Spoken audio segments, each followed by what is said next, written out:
He paid a stranger's debt to save a woman he'd never met, then dragged her into the most brutal wilderness on the frontier. Everyone said she wouldn't survive the first snowfall. Nobody warned him that she'd be the one to save his life. If you've ever wondered what it looks like when two completely broken people stop running from each other, stay until the very end of this story. Hit that like button right now and drop your city in the comments below.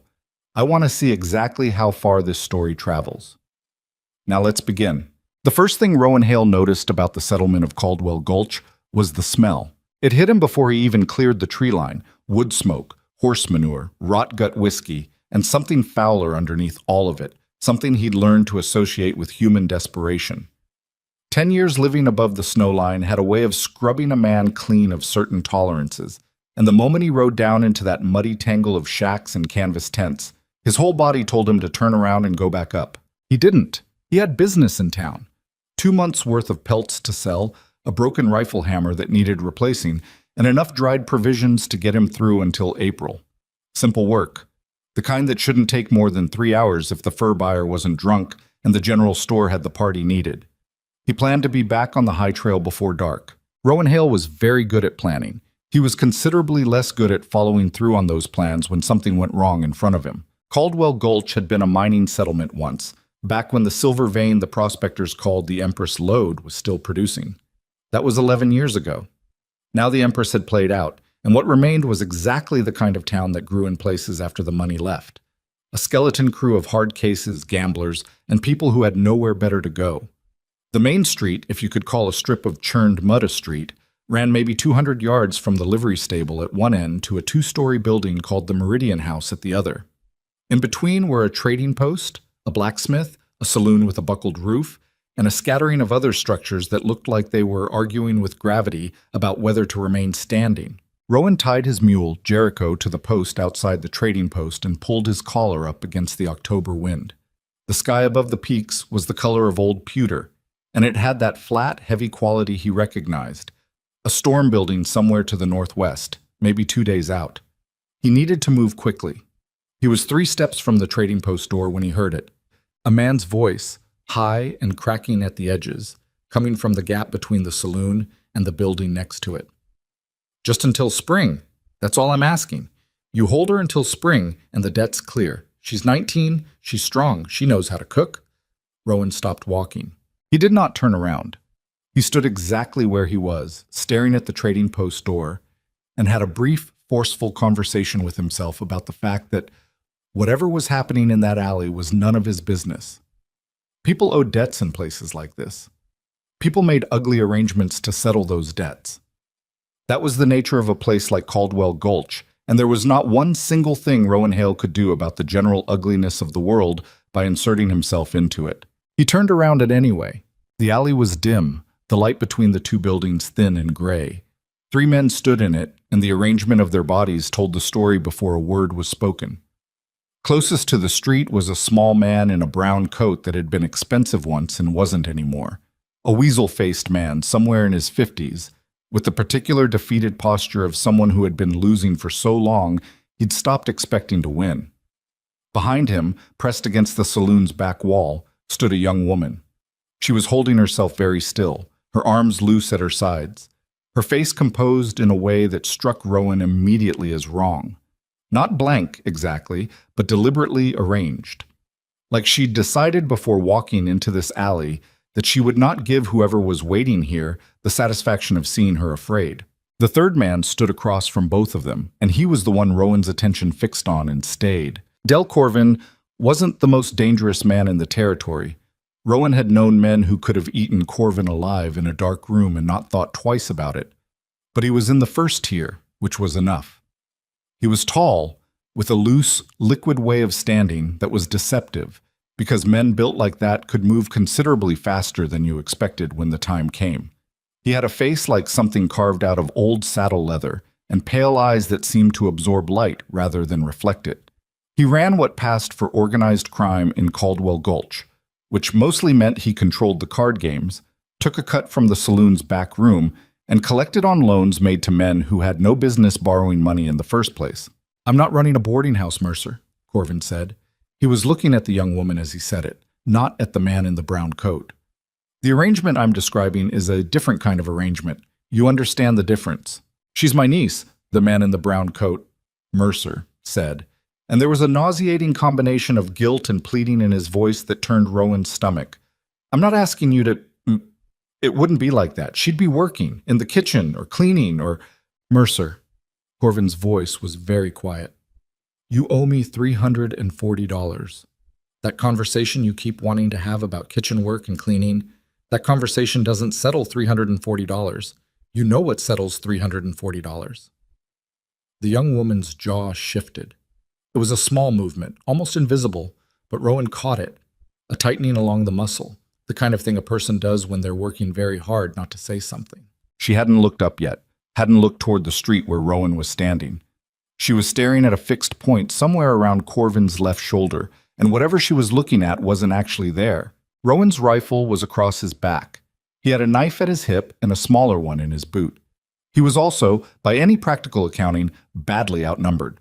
Corvin had two men flanking the far end of the alley that Rowan had only just noticed, both of them watching with the patient, detached attention of men who did this kind of thing regularly, none of which was the reason he didn't reach for anything.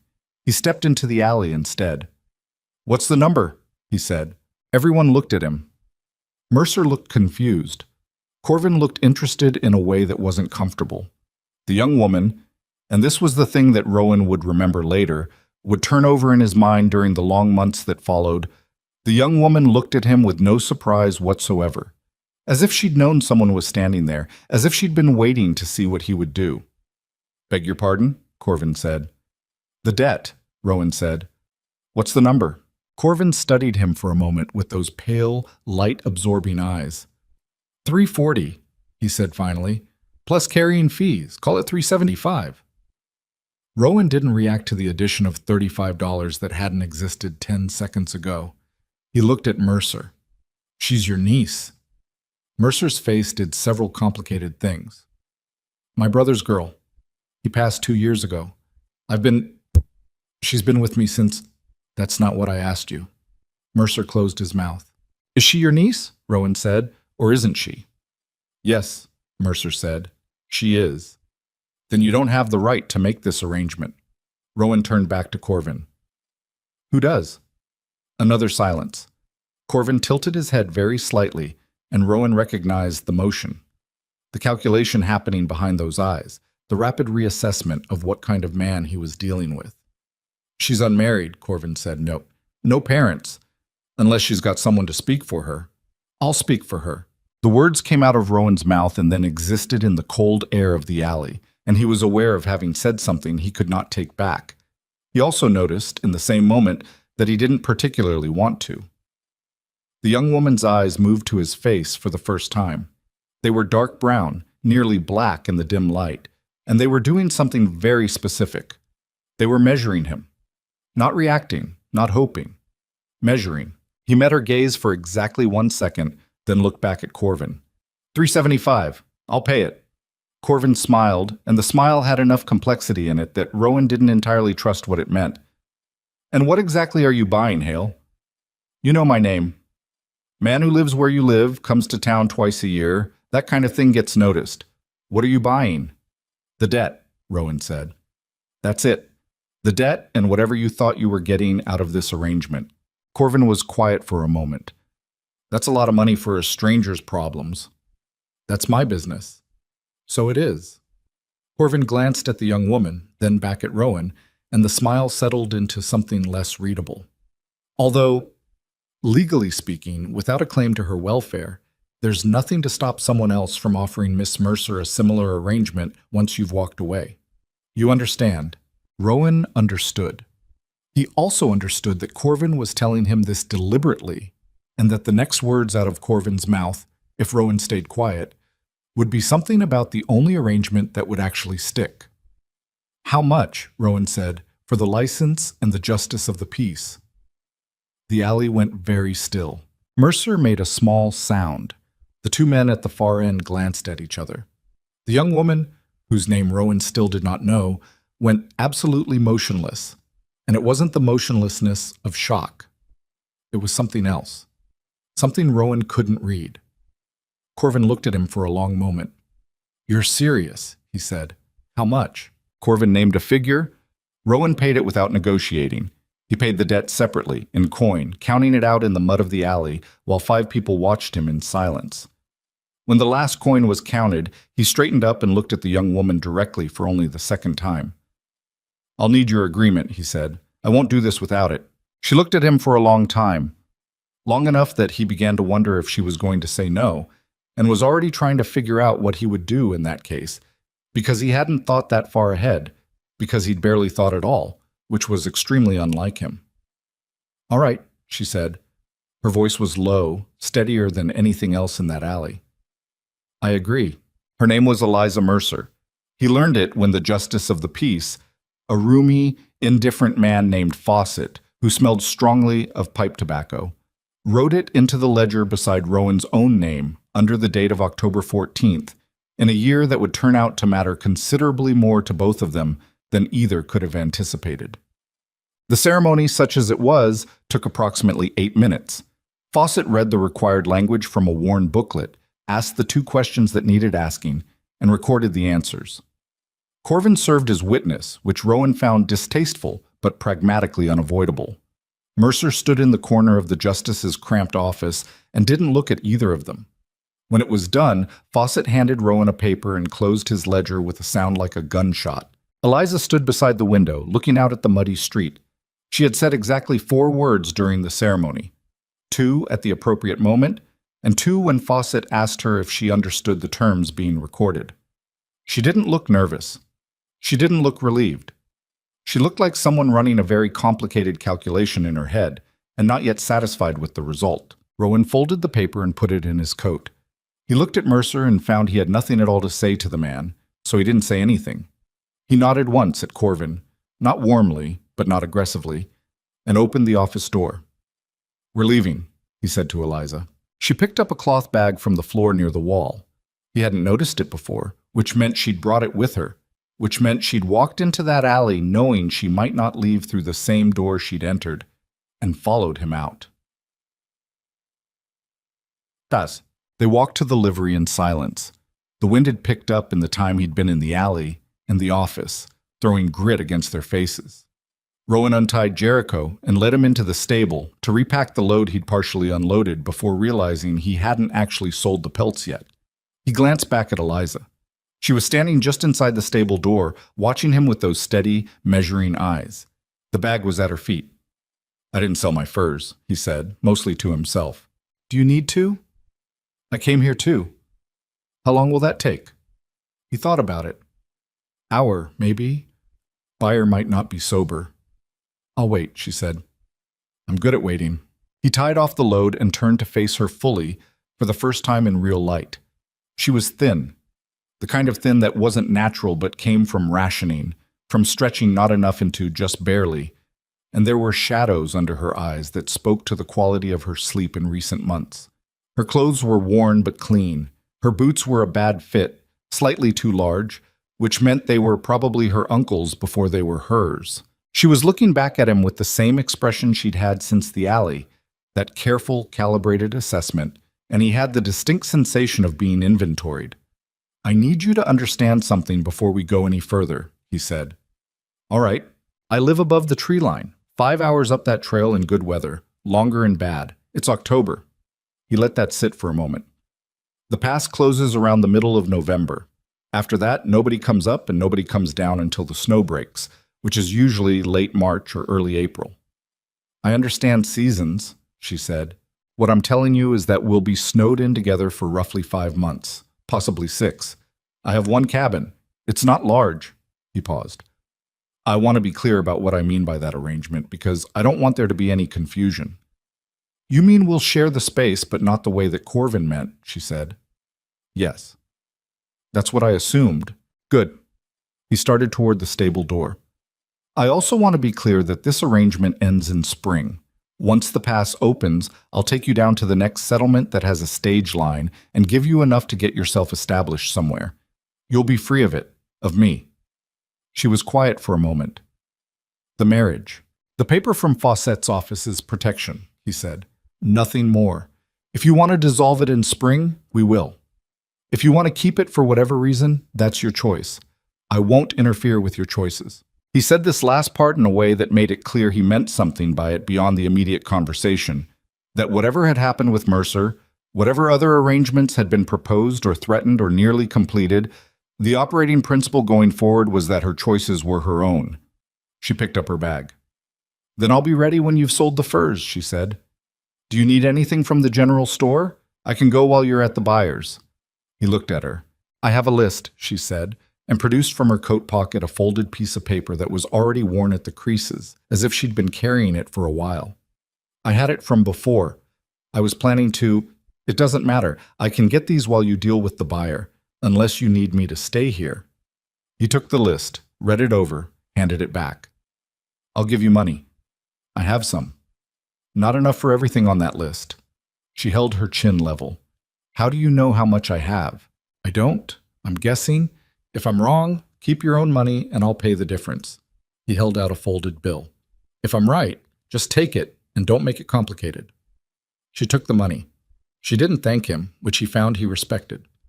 Gratitude in those first raw hours would have felt like a performance, and he had the impression that Eliza Mercer did not perform that. The fur buyer's name was Atchison, and he was only somewhat drunk, which was better than average.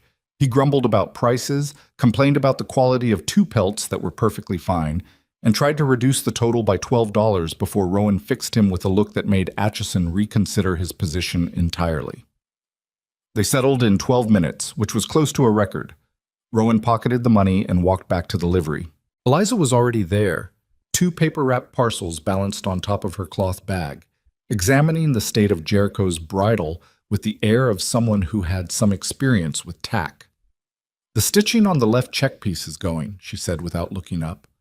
You'll want to get that replaced before the real cold comes, or you'll lose the whole cheek piece on the trail. He looked at the bridle. She was right. I know. The general store had replacement straps.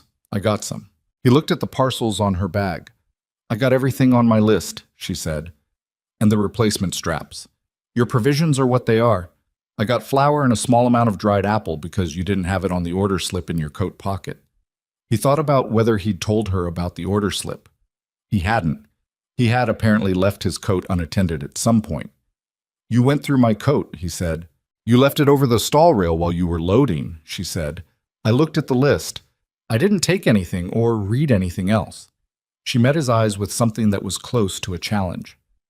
If that bothers you, say so. He considered this. Did you find anything worth reading? Something shifted in her expression. Not a smile exactly, but the precursor to one. Your handwriting is terrible. I know. He took his bridle off the hook.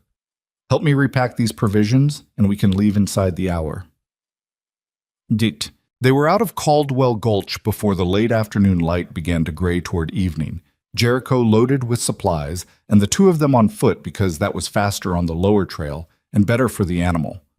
Rowan set a pace that he knew from experience was sustainable but not comfortable, the kind of pace that left you breathing too hard to talk much, which suited him fine. Eliza kept up without complaint. She wore the pack well, too. She'd asked, before they left the livery, if she could carry some of the lighter provisions to distribute the weight, and she'd arranged what she was carrying with a practical efficiency that spoke to someone who'd done it before. She watched the trail without watching her feet, which meant she'd internalized that you didn't look down in rough terrain, you looked ahead. Small things, the kind of things you noticed if you paid attention. Rowan paid attention to everything. It was how he'd survived 10 years on the mountain. They made the first switchback as the light was failing and stopped at a sheltered spot he knew where a granite overhang provided some protection from wind. He built a fire with the methodical economy of long practice, not rushing, not wasting motion, and Eliza sat across from him and ate dried meat and hardtack without speaking. The peaks above them were already dark against a sky that was going purple at the horizon and black at the top. The wind moved through the pines in a long, uneven breath. "Do you know what month the pass closes?" Eliza asked. "I said November. Usually." "Usually?" "Sometimes earlier. October's been known to do it." She looked up at the sky with an expression he couldn't read in the firelight. "What happens if it closes while we're still—" "It won't," he said. We're a day out.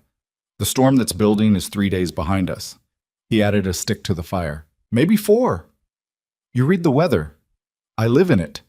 She was quiet for a moment, processing this the same way she seemed to process everything, thoroughly, without hurry. What do I need to know about the cabin? She asked. He looked at her across the fire. I mean practically, she said. Water source, firewood situation, how the stove draws. Things that are obvious to you and not to me. He was quiet for a moment, recalibrating something. Water comes from a spring about 30 yards east of the cabin. It doesn't freeze until January, and even then there's a section you can break through. The woodpile is under the lean-to on the north wall. Always take from the back so the newer wood dries in front. He paused. The stove draws left. You have to open the left damper first, or the whole cabin fills with smoke. She nodded. What else? He told her. He told her about the elk that sometimes came to the salt lick at the clearing edge in the early mornings, and about the cache on the northeast slope where he kept extra provisions in case of emergency, and about the fact that the cabin roof had a tendency to collect snow in a specific spot above the east window, and occasionally needed to be cleared with a long-handled pole he kept under the eave. He told her about the territory of a mountain lion he'd been tracking, whose range put her roughly 2 miles from the cabin. He told her, in the flat, practical language of someone who had never explained these things to another person before, everything she would need to know to stay alive if something happened to him. She listened to all of it without interrupting. When he finished, she asked 3 questions. All of them good questions, specific and practical. And when he'd answered those, she said she thought she should sleep, and was there a preference about which side of the fire he was planning to use. He told her he didn't sleep much. Then I'll take the side that's not yours, she said, and rolled her blanket out on the ground with the casual adaptability of someone who had slept in worse places, which he suspected she had. She was asleep in minutes. Rowan fed the fire and sat with his back against the granite and thought about what he'd done today. He'd come to Caldwell Gulch to sell furs and buy a rifle hammer. He was leaving with a wife he didn't know, having spent considerably more than the provisions were worth, and entered into a legal arrangement that would require a judge to undo. And somewhere underneath the accounting of what today had cost him was the memory of her face in the alley. Not the fear he'd expected to find there, and not the hope he might have wished for, but something more difficult and more honest than either. Something that had looked at him across that cold space and decided, without knowing anything about him, that he might be worth the risk. He wasn't sure he agreed with her assessment, but he'd find out. The mountain had a way of answering those questions. They reached the cabin by late afternoon of the following day. It sat in a shallow bowl below the upper ridge, sheltered on 2 sides by rock faces that cut the worst of the wind and cupped the pale autumn sunlight in a way that kept the ground just slightly warmer than the surrounding slope. It was not a beautiful structure. It had been built by the previous occupant, a trapper named Gruber, who died of a bad winter 3 years back and left the property unclaimed. But it was solid, with walls of hewn timber and a stone chimney that drew well when you knew how to use it. Rowan had improved it incrementally over the time he'd been here, better chinking between the logs, a reinforced door frame, the lean-to woodshed added the second year. It was, by any objective standard, adequate. He watched Eliza's face as they came down the last slope toward it. He'd learned, in a day and a half, that her face was not easy to read, and that what was available on the surface was usually a fraction of what was happening underneath. She looked at the cabin without expression for a moment, and then she walked toward it. The door opened with its usual protest. The hinge on the left needed oil, something he hadn't bothered with because he was the only one who came through it. The interior was dim and cold, smelling of pine sap and old smoke and the particular mineral dryness of high altitude. It was not, as he'd told her, large. One room served all purposes. The stove occupied the northwest corner, a cast iron affair with a cracked leg he'd braced with flat stones. A plank table and 2 mismatched chairs. A sleeping platform built into the east wall, wooden, with a rope lattice and a mattress of stitched canvas stuffed with dried grass. A second shelf above it, built for storage, that he'd never used for sleeping because there'd never been a need. Eliza stood in the center of the room and looked at all of it without saying anything. I know he started. It's fine, she said. She set her bag down and walked to the stove and crouched in front of it, opened the firebox, looked at the ash. When was the last fire? 2 days ago, before I left. You have kindling? Box by the door. She was already building it. She did it without looking at him, without asking where anything was, working from what he'd told her the night before and her own evident experience with stoves. The left damper first, then the right. Small sticks, then larger. She had it drawing within 5 minutes, with a clean pull and almost no smoke. Rowan watched her stand up and brush ash from her hands and look around the room with what he now recognized as her planning face, the look she got when she was mapping a problem. "What?" he said. "The water," she said. "You said 30 yards east. I'll get some before the light goes." He picked up the bucket from beside the stove. "I know where it is," she said. "You pointed it out when we came down the slope. I don't need to be walked to the water, Hale." She took the bucket and went out the door, and he stood in the warming cabin listening to her footsteps diminish across the frozen ground, and he thought, all right then, that's the shape of this. She came back with the bucket full and her hands red from the cold and her face flushed from the wind, and the cabin was warm by then, and without a word being said about it, they each took one half of the small space and began to occupy it in the manner of people who have made a pragmatic arrangement and intend to honor it. The storm hit on the third day. It came from the northwest as Rowan had read, but it came faster than he'd expected and harder than October usually managed. By mid-morning, the visibility had dropped to 30 feet, and the wind was running under the doorframe and through the north wall, chinking in whistling, insistent drafts that neither of them had a good solution for.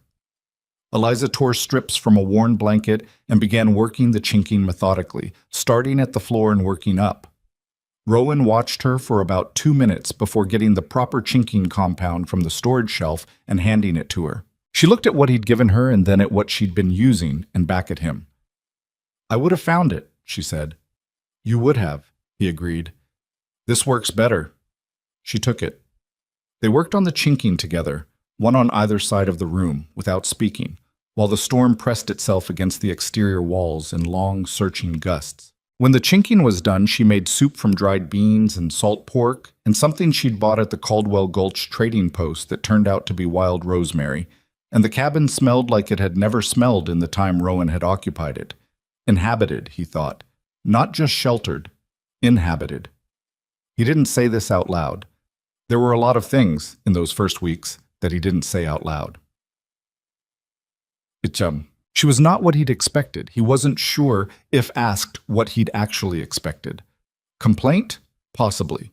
The cold was genuine and the isolation was genuine, and the labor of survival at this altitude was not theoretical but physical and daily and relentless. Helplessness, maybe.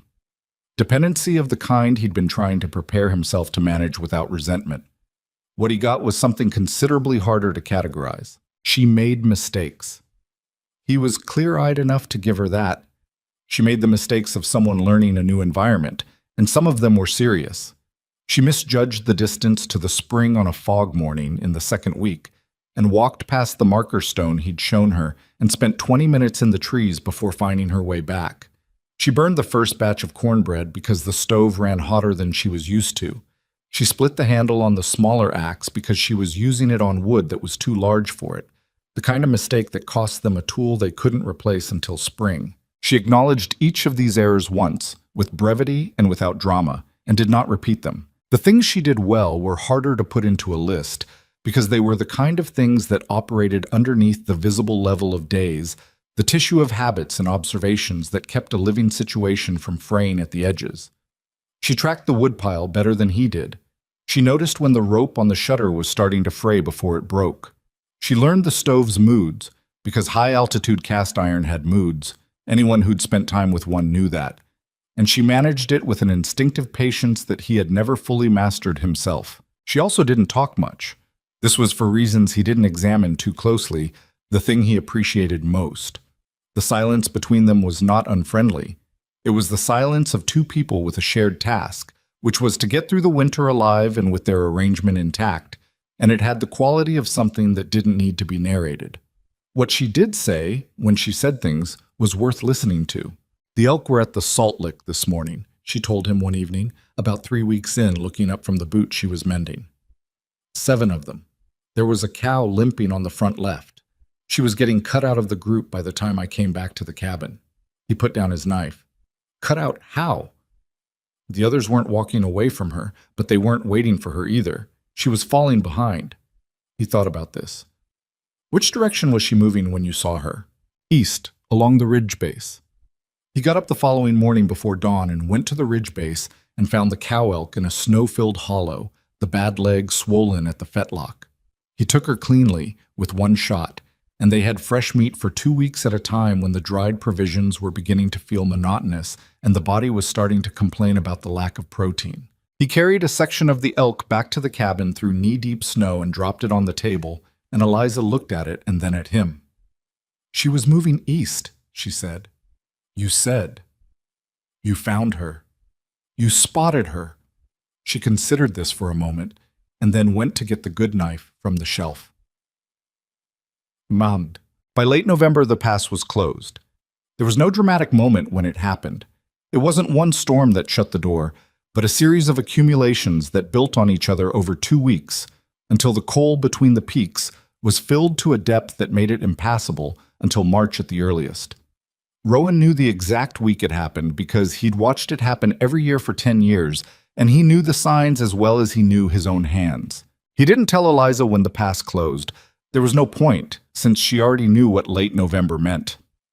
But there was a morning when he came back from checking the snares, and she was standing at the east window looking at the coal between the peaks, and even through her characteristic stillness, he could see what she was thinking. "The spring," he said, for no particular reason. "I know," she said, without turning from the window. He stomped snow from his boots and hung his coat. "There's something I should tell you, about this arrangement." She turned then. "I'm not easy to live with," he said. "I know that. I don't talk much, and when I do talk, I'm probably blunter than you'd prefer, and there are days when I need the space to be quiet, and those aren't days I'm good company. If any of that becomes a problem, say so. We can work around it." He paused. "I thought you should know it coming in rather than discovering it." She looked at him for a moment with that steady, measuring quality. "I grew up in a house with 7 people in 3 rooms," she said. "My uncle's temper was its own weather system, and I spent 6 months last year waiting out a situation that I couldn't leave until I could." A brief pause. "Quiet isn't a problem for me. Blunt isn't a problem for me, as long as what you say is true." "It's always true," he said. "Then we'll be fine," she said. He believed her. He wasn't sure why, since they'd known each other for less than 5 weeks and the evidence either way was still limited. But there was something in the way she said things that had the same quality as the mountain itself. No decoration, no cushioning, nothing between the statement and the fact of it. He found that he trusted the mountain. He was beginning, cautiously, to think he might trust her.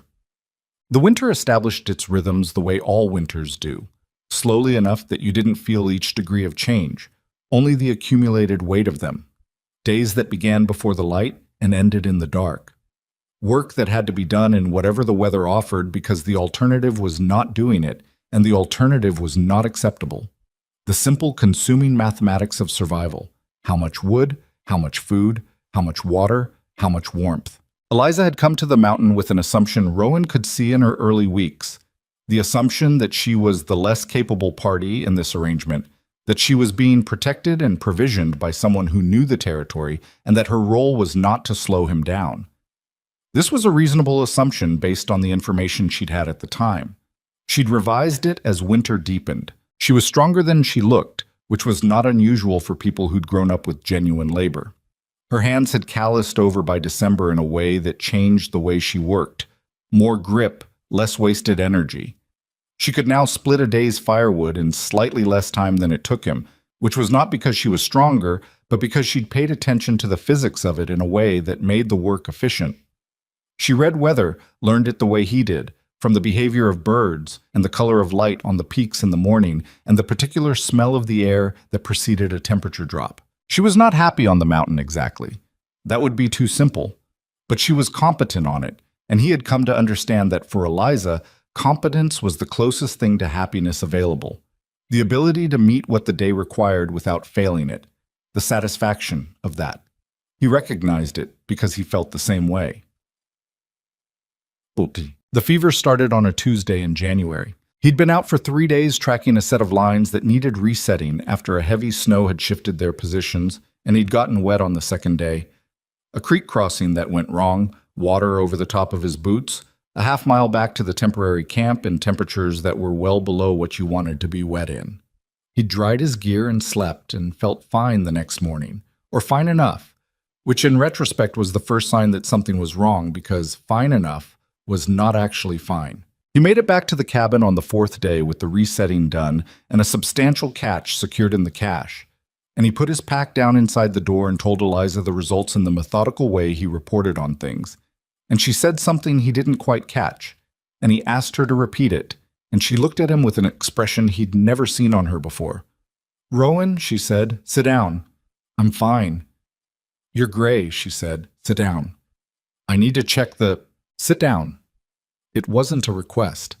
It had never quite been a request, but this time there was something underneath it that reached through the fog he hadn't fully registered was there.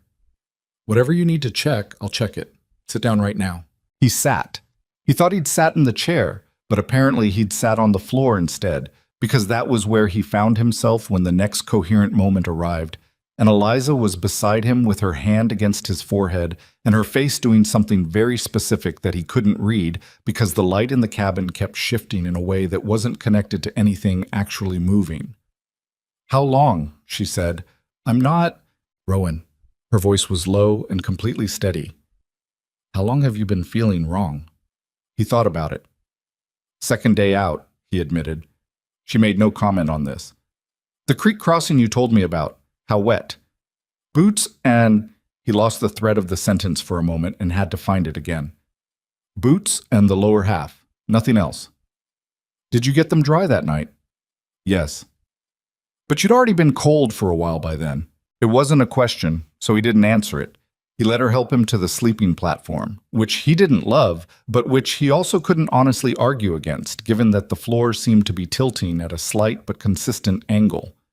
She pulled the blankets up and put another log on the fire, moving with the deliberate efficiency she'd had since the first day on the trail, and she boiled water with dried willow bark.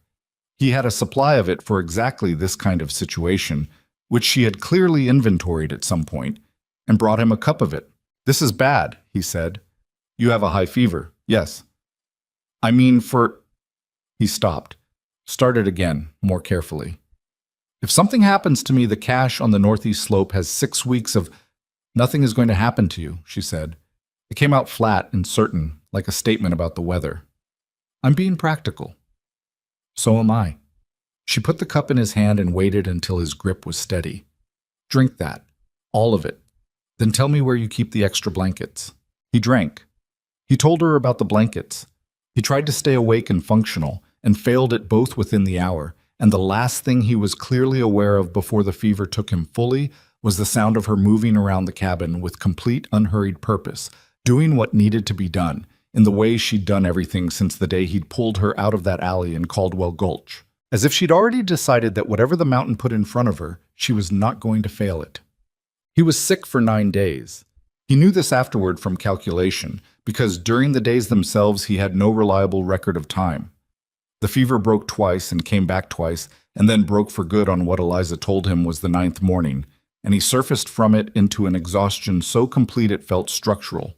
Not tiredness, but a full accounting, a recalculation of what his body had spent. She'd been awake, he gathered from fragments and evidence for most of it. The evidence was in her face, which was drawn in a way it hadn't been before. In the supply of willow bark, which she'd rationed with precision and which was now half gone. In the state of the cabin, which was exactly as it should be. Fire maintained, water filled, nothing fallen into disarray. In the way things are when someone has kept close watch. "You slept," he said. "Some," she said. "When I could." "How much?" She looked at him. "Enough," she said, which he recognized as not exactly an answer. "Do you want soup or do you want to sleep more?" "How are the snares?" "I checked them yesterday morning, reset the 3 on the south line, 1 marten, 2 rabbits. The cache." "Secure. I checked the day before." He lay back on the platform and looked at the ceiling and thought about what she'd done over 9 days with a sick man in a mountain cabin in the middle of January. In the snow, alone. "You didn't have to stay," he said. She was quiet for a moment. When he looked at her, she was watching him with an expression he'd never seen from her. Not quite frustration, not quite something else. Whatever it was, it moved across her face and was gone before he could name it. I had nowhere else to go, she said finally. He understood this to be technically true and also not the whole truth. He understood because he was good at understanding the gap between what people said and what they meant, that the rest of it was something neither of them was ready to say out loud. Soup, he said. Good, she said, and went to the stove. He watched her move through the familiar space and thought about the mountain in November when she'd stood at the east window looking at the closed pass. He'd seen something in her face that morning that he'd categorized as resignation, as the recognition of being effectively trapped. He looked at her now and thought he'd been wrong about what he'd seen. It hadn't been resignation. It had been something more like calculation, the kind a person did when they were deciding whether to trust something. The cabin was full of the smell of wood smoke and salt pork and dried rosemary, and outside the wind moved across the upper ridge in the long, familiar breath he'd been listening to for 10 years. And Rowan Hale lay in the sleeping platform he'd built with his own hands and felt, for the first time in a very long time, that the weight of the silence in this place was not empty. It was full of something. He didn't have a word for it yet. He thought he might by spring. The soup helped. Not dramatically. Nothing about recovery from that kind of fever was dramatic. It was mostly just the slow, grinding business of eating when you didn't want to, and sleeping when you couldn't, and letting the body do the arithmetic of rebuilding itself at its own pace. But the soup helped, and after 2 days Rowan was sitting up without the room listing. And after 4 he was at the table for meals, and after a week he was back on the snare lines, moving at about 60% of his normal speed, and refusing to acknowledge it when Eliza watched him go with the particular quality of attention that meant she was calculating whether to say something. She didn't say anything. That was one of the things he'd come to rely on. Her sense of when words would help and when they'd just be noise. What she did do, the morning he first went back out, was put his pack together before he came out of the sleeping platform. She'd repacked it while he was sick, reorganizing the internal arrangement in a way that he'd initially intended to correct back to his own system, and then, examining it, realized was actually more efficient. She'd moved the medical supplies to the top.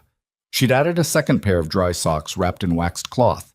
She'd taken out 2 items he carried out of habit, but never actually used on day trips. He picked the pack up, assessed it, and didn't say anything either. It was its own kind of conversation. February came in ugly, the way February at high altitude usually did. A month that had given up pretending to be transitional and was simply committed to being as difficult as possible. The temperature dropped to lows that made the air feel solid, and on the worst nights, the logs in the cabin walls made cracking sounds as the moisture in them froze and expanded. They kept the stove fed through the night in shifts without discussing the arrangement, Rowan taking the first and Eliza the second because she was a lighter sleeper and better suited to the pre-dawn hours. It was on one of those pre-dawn shifts, somewhere in the deep cold of early February, that she told him about her father. Rowan wasn't fully asleep. He rarely was.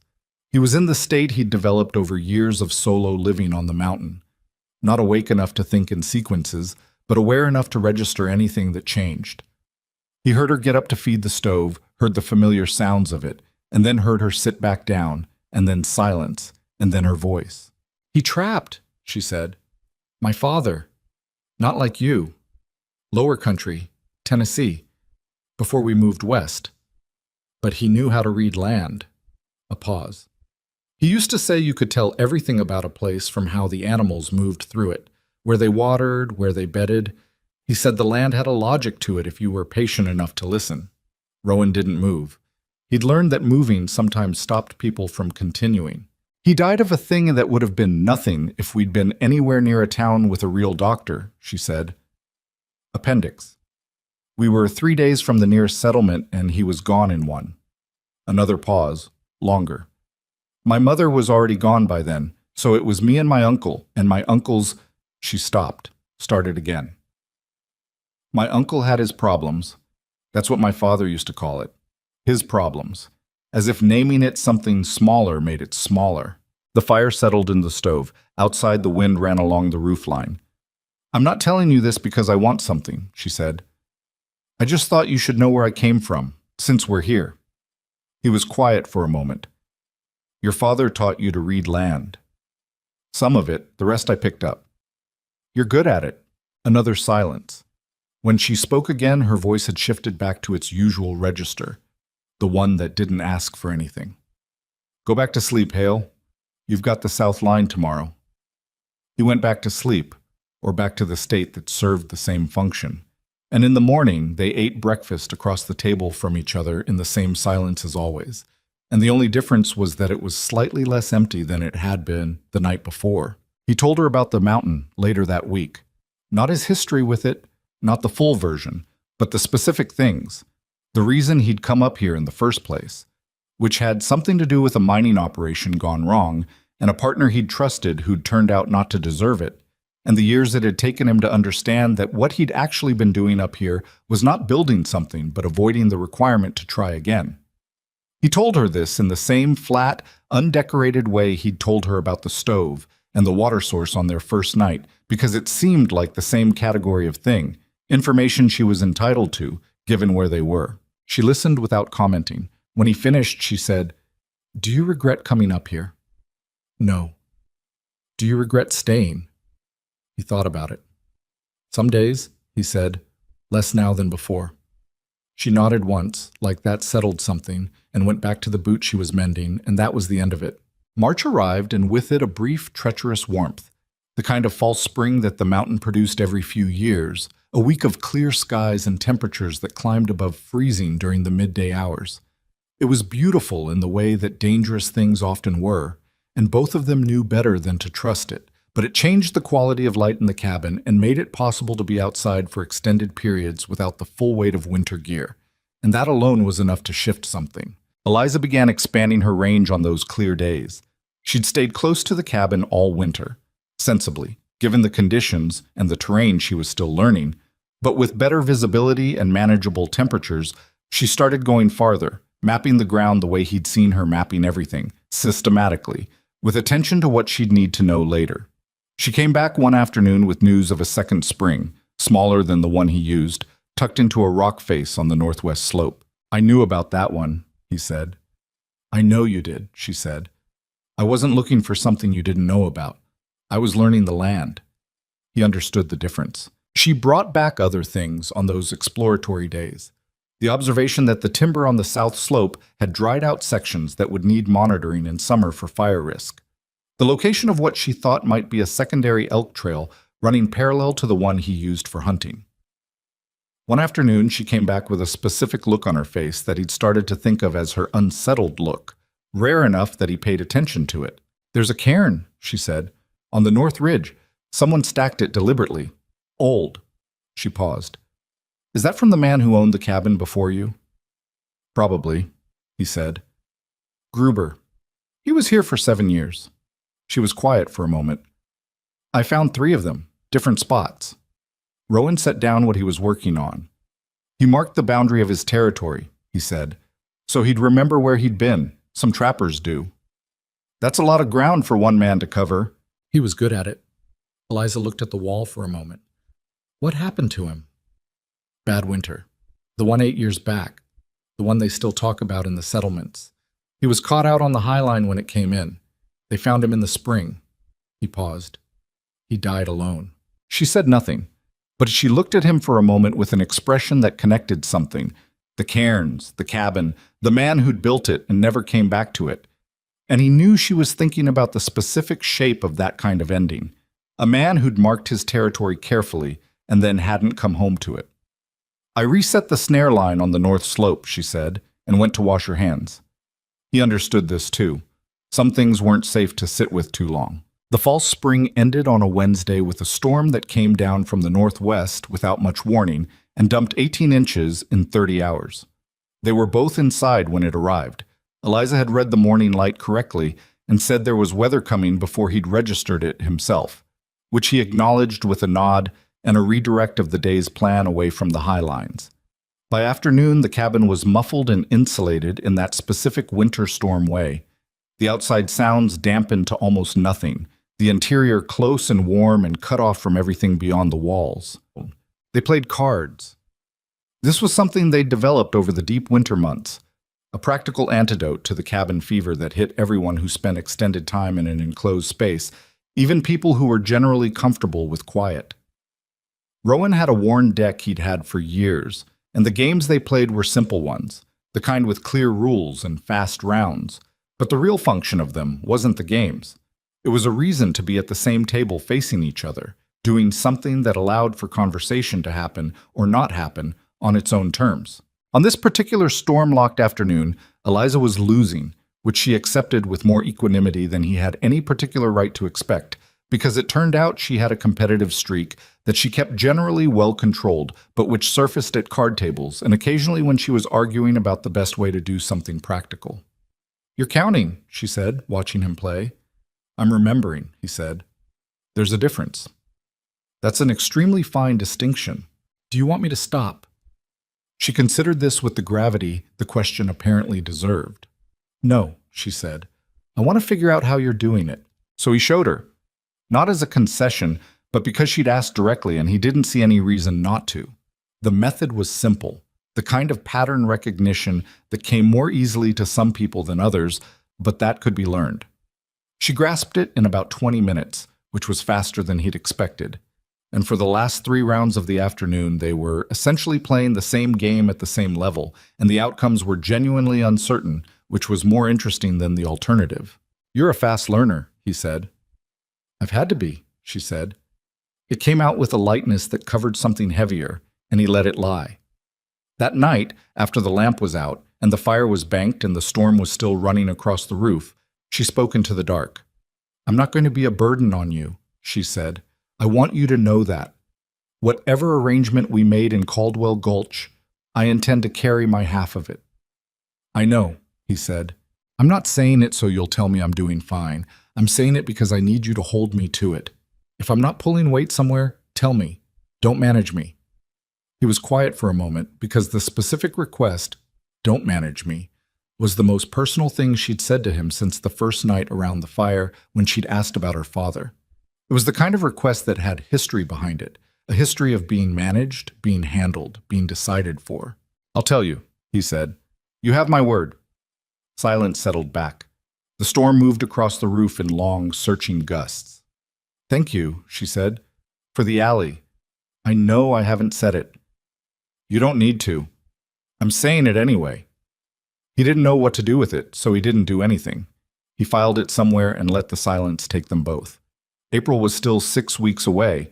It felt for the first time like a complicated fact. The injury happened on a day that gave no warning of being anything other than ordinary. Rowan was setting a new line on the Upper East Slope, working an area he'd been watching since December for sign. The ground up there was unpredictable in late winter. The freeze-thaw cycle that the false spring had started and the subsequent storm had interrupted left the subsurface layer unstable in ways that weren't always visible from above. He'd crossed this kind of ground 1,000 times, and his feet knew the difference between solid purchase and the subtle give that meant trouble. But this particular section had a thin snow bridge over a gap he hadn't registered, and when his weight came down on it, the snow broke clean and he went down sideways on a slope that didn't give him time to catch himself. He stopped against a rock face about 15 feet lower. For a moment he just lay there and took inventory, which was the right thing to do before trying to move. His left shoulder had taken the primary impact. He could feel the specific quality of that pain, deep and spreading, and when he tried to rotate the arm, the pain spiked in a way that told him something was wrong, but not, he judged, catastrophically wrong. The shoulder was either badly bruised or something was pulled significantly. He'd know more when the shock wore off.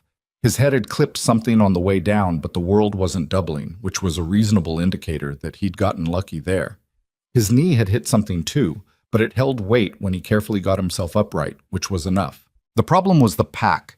It had caught on the edge of the gap when he went through and was now sitting on the slope above him, containing the tools he needed for the rest of the line. Getting back up to it was going to require using both arms on the rock face, and the left arm's vote on that proposal was emphatic. He got up there anyway. It took a while and cost something. He'd know the full price of it by tomorrow. And when he had the pack, he sat in the snow and breathed for a few minutes, with the methodical intentionality of someone managing pain rather than reacting to it.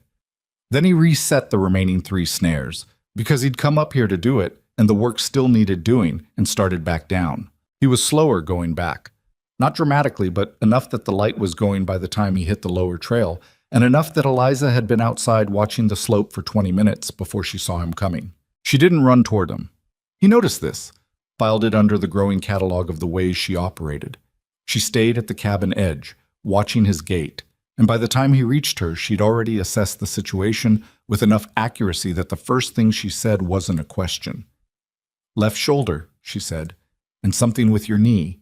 Shoulder's the main problem. Can you get the coat off?" Not easily. She helped him get it off, which required some maneuvering that he bore without complaint because complaining wouldn't have made it faster or less painful. She put her hands carefully on the shoulder and felt along the joint with her fingers, frowning at whatever she was finding. "It's not out," she said, "but something's pulled badly. The ligament, maybe, or the muscle underneath." She sat back.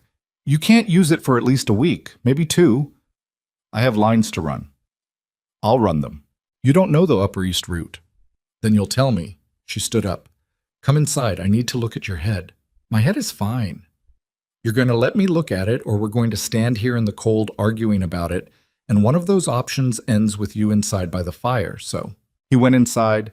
She looked at his head, confirmed what he'd already assessed, and made a compress for the shoulder from snow wrapped in cloth, and then later from the small amount of medicinal liniment she'd found in his supply stores and applied with careful, impersonal hands. The hands of someone doing a necessary task, not of someone fussing. He described the Upper East route to her that night. She asked questions about landmarks, about specific conditions, about where the ground was most likely to be unstable this time of year. She asked him twice about things he'd described unclearly, which he appreciated more than he'd expected to. When they were finished, she had, as far as he could tell, a sufficient picture of the route to run it safely. She ran it the next morning and came back with results within 5% of what he'd have expected on his own. He told her this. "Within 5%, she repeated. "That's not quite a compliment. It's an accurate assessment." "The snare on the north end of the line was set wrong. I reset it." He thought about the snare. How was it set wrong? She described the error.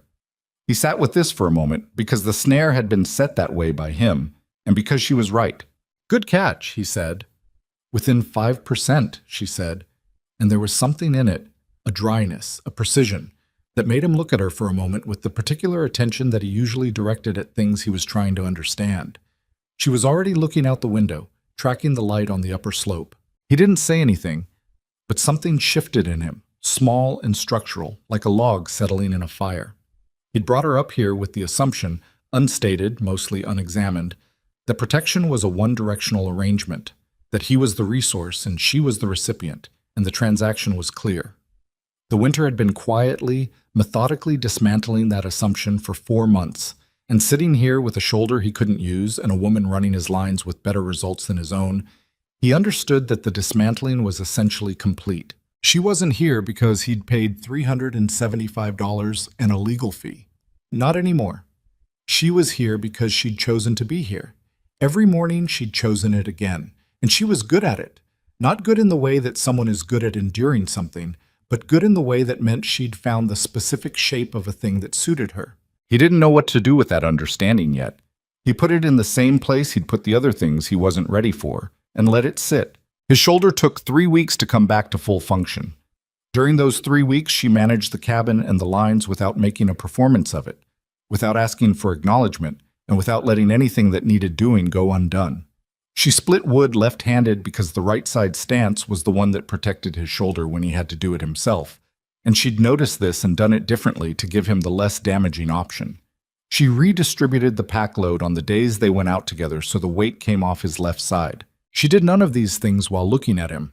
They just appeared, already arranged, already solved. One afternoon in late February, the shoulder was mostly healed, but he was still being more careful than he'd naturally be. He came back from checking the cache to find her outside the cabin in a cold that had no business being occupied voluntarily, sitting on the woodpile with her face turned up to a strip of pale winter sun that had found its way between 2 clouds. Her eyes were closed. She had the expression of someone who had found something they'd been looking for in a place they hadn't thought to look. He stopped at the tree line and watched her for a moment. The light was doing something to the snow, making it blue at the shadows, and almost gold where it was directly lit, and she was at the center of it in her worn coat with her hair loose from its braid, and it struck him, clearly, unambiguously, without room for misinterpretation, that she was beautiful. Not in an abstract way, in the specific, complicated way of a real person who had survived real things and carried them without being flattened by them. He walked the rest of the way to the cabin and went inside. He put more wood on the fire. He stood at the stove and thought carefully about what that moment at the tree line had been and what it meant, and what he intended to do about it. He intended to do nothing about it. That was clear enough. This was not the arrangement they had made, and he was not going to make it into something neither of them had signed up for. But he didn't forget it.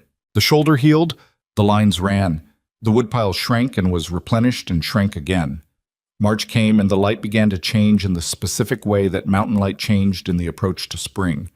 Longer in the afternoons, lower in angle, hitting the snowpack differently and starting the slow melt at the south-facing rock faces that was the first real signal.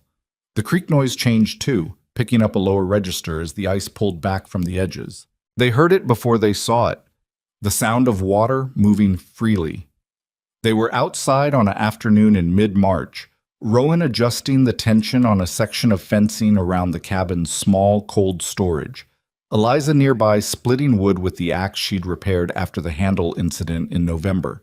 She'd carved a new handle herself, painstakingly, over 3 sessions, and the result was functional, if not elegant, when the sound reached them both at the same moment. Running water, coming from the direction of the creek to the east. Not ice melt. Something more sustained. They both stopped what they were doing and listened. "That's real," she said. "Yeah," he said. A silence. The sound continued, steady and clear, the sound of the season shifting under them. "Spring's coming," she said. "Few weeks yet. Maybe a month." She nodded. She set the axe head down in the snow and stood with her hands on the handle, looking east toward the sound. Her face was in that composed, arranged position again, and he understood now, he'd had months to understand it, that the composure was real. She wasn't hiding from whatever she was feeling. She was holding it, the way you held something that needed to be carried carefully. He went back to the fencing. She went back to the wood. The sound of the creek ran underneath everything for the rest of the afternoon. A quiet disruption. A reminder. Spring was coming, and with it, the promise he'd made in Caldwell Gulch. The pass would open, and he would take her down, and she would go to wherever came next for her, and he would come back up alone. That was the arrangement. That was what he'd said, what she'd agreed to, what they'd both understood from the start. He knew this. He worked the fence post until it was solid and moved to the next one, and he did not look at her again, and he was very careful, in the weeks that followed, to be exactly who he'd said he was and nothing more. He was less successful at this than he would have liked. It wasn't dramatic. There wasn't a moment, no single day he could have pointed to where something crossed a line. It was the accumulation of small things, the way months of proximity built a kind of knowledge that couldn't be unnamed once it existed. He knew how she moved through a space before she arrived in it. He knew the particular silence that meant she was working something out versus the silence that meant she'd already decided. He knew that she was afraid of exactly one thing on this mountain. Not the cold, not the isolation, not the animals or the height or the work, but the idea of being sent away from somewhere that had, against all reasonable expectation, become the only place she'd been wanted for what she actually was. He knew this because he was good at reading things, and because she was not as unreadable as she believed herself to be, and because he had been paying the kind of attention to her that a man pays to something he is trying very hard not to want. April was 4 weeks away, then 3. The snow at the lower elevations was pulling back from the rock faces and the south slopes, and the trail to the pass was coming visible in stretches, a dark line through the white. He began quietly to prepare. He sorted through the gold he'd accumulated over 2 seasons of trapping, set aside what he thought would be enough, and a little more than that. He checked the supply of preserved meat and hard provisions that would last her until she reached the next settlement. He thought about the route and the conditions and what she'd need, and he prepared it all with the same methodical care he gave to everything, because doing it carefully was the only way he knew to do anything, and because if he was going to send her away, he was going to do it right. He just didn't tell her he'd started. He told her on a Tuesday. The pass had been open for 11 days by then. Not fully clear, not the kind of open that was comfortable, but passable, which was what the promise required. He'd checked it himself the previous week, gone up to the coal and looked at the condition of the trail on the far side, measured the snow depth in the shadowed sections where it held longest, and come back with the conclusion that waiting any further would start to look like something other than caution. He'd been waiting 3 more days anyway. He wasn't proud of this. Tuesday morning was clear, the sky the particular hard blue of high altitude in early April, the kind of sky that looked permanent but wasn't. Eliza was at the table with a piece of leather she'd been working into a replacement sheath for his longer knife, her head bent over it, the awl moving in small, precise strokes. She'd started the project without mentioning it and was nearly finished with it, and it was better work than the original. He stood at the window for a moment with his coffee, looking at the peaks, and then he turned around. "The pass is open," he said. She didn't look up immediately. The awl made 2 more strokes, careful and even. Then she set it down and looked at him, and her face was the composed face, the one that showed nothing without actually hiding anything, and he understood she'd been waiting for this the same way he had. Not with dread, exactly, but with the awareness of something approaching that couldn't be redirected. "How open?" she said. "Passable. South face is clear. The shadowed section near the coal has some depth, but it's stable." He paused. "We could leave Thursday. That gives you 2 days to get ready." Something moved through her eyes, quick and deep, and was gone. "All right," she said. "I've set aside provisions, enough for the trail down and 3 weeks beyond. And gold, enough to get yourself established in a real town, not a camp. Stage fare, a room, time to find work if you need it before. Rowan." He stopped. "I heard you," she said.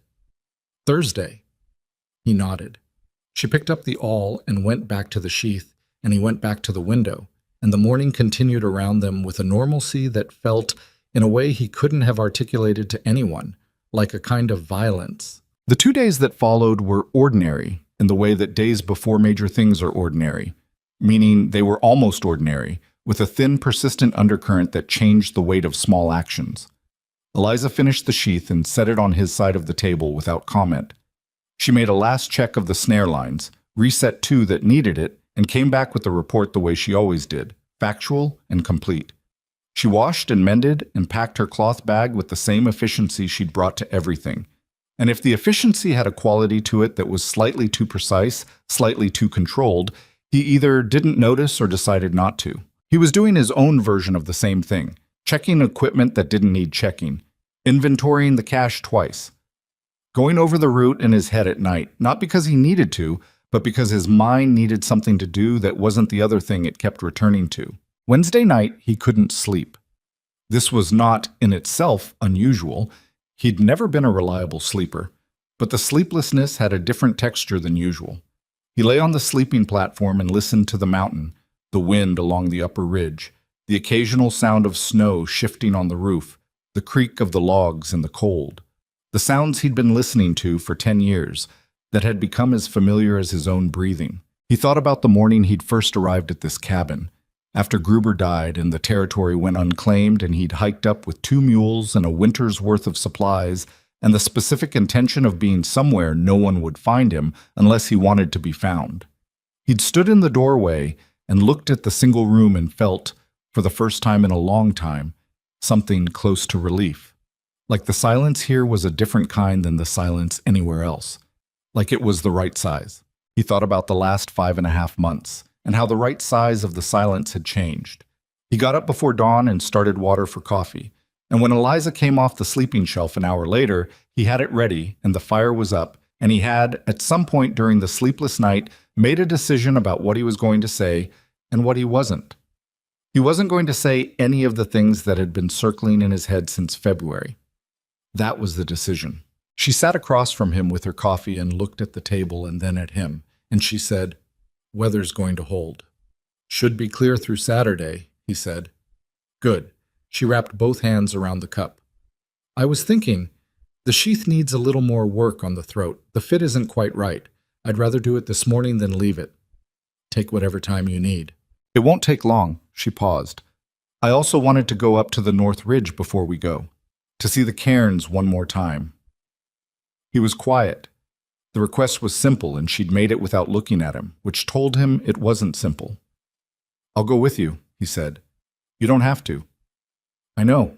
They went after breakfast, up through the timber to the north ridge where Gruber's cairn stood in 3 different spots along the high ground, each one a careful stack of granite stones, weathered but intact, still marking the edges of a territory that had outlasted the man who made them.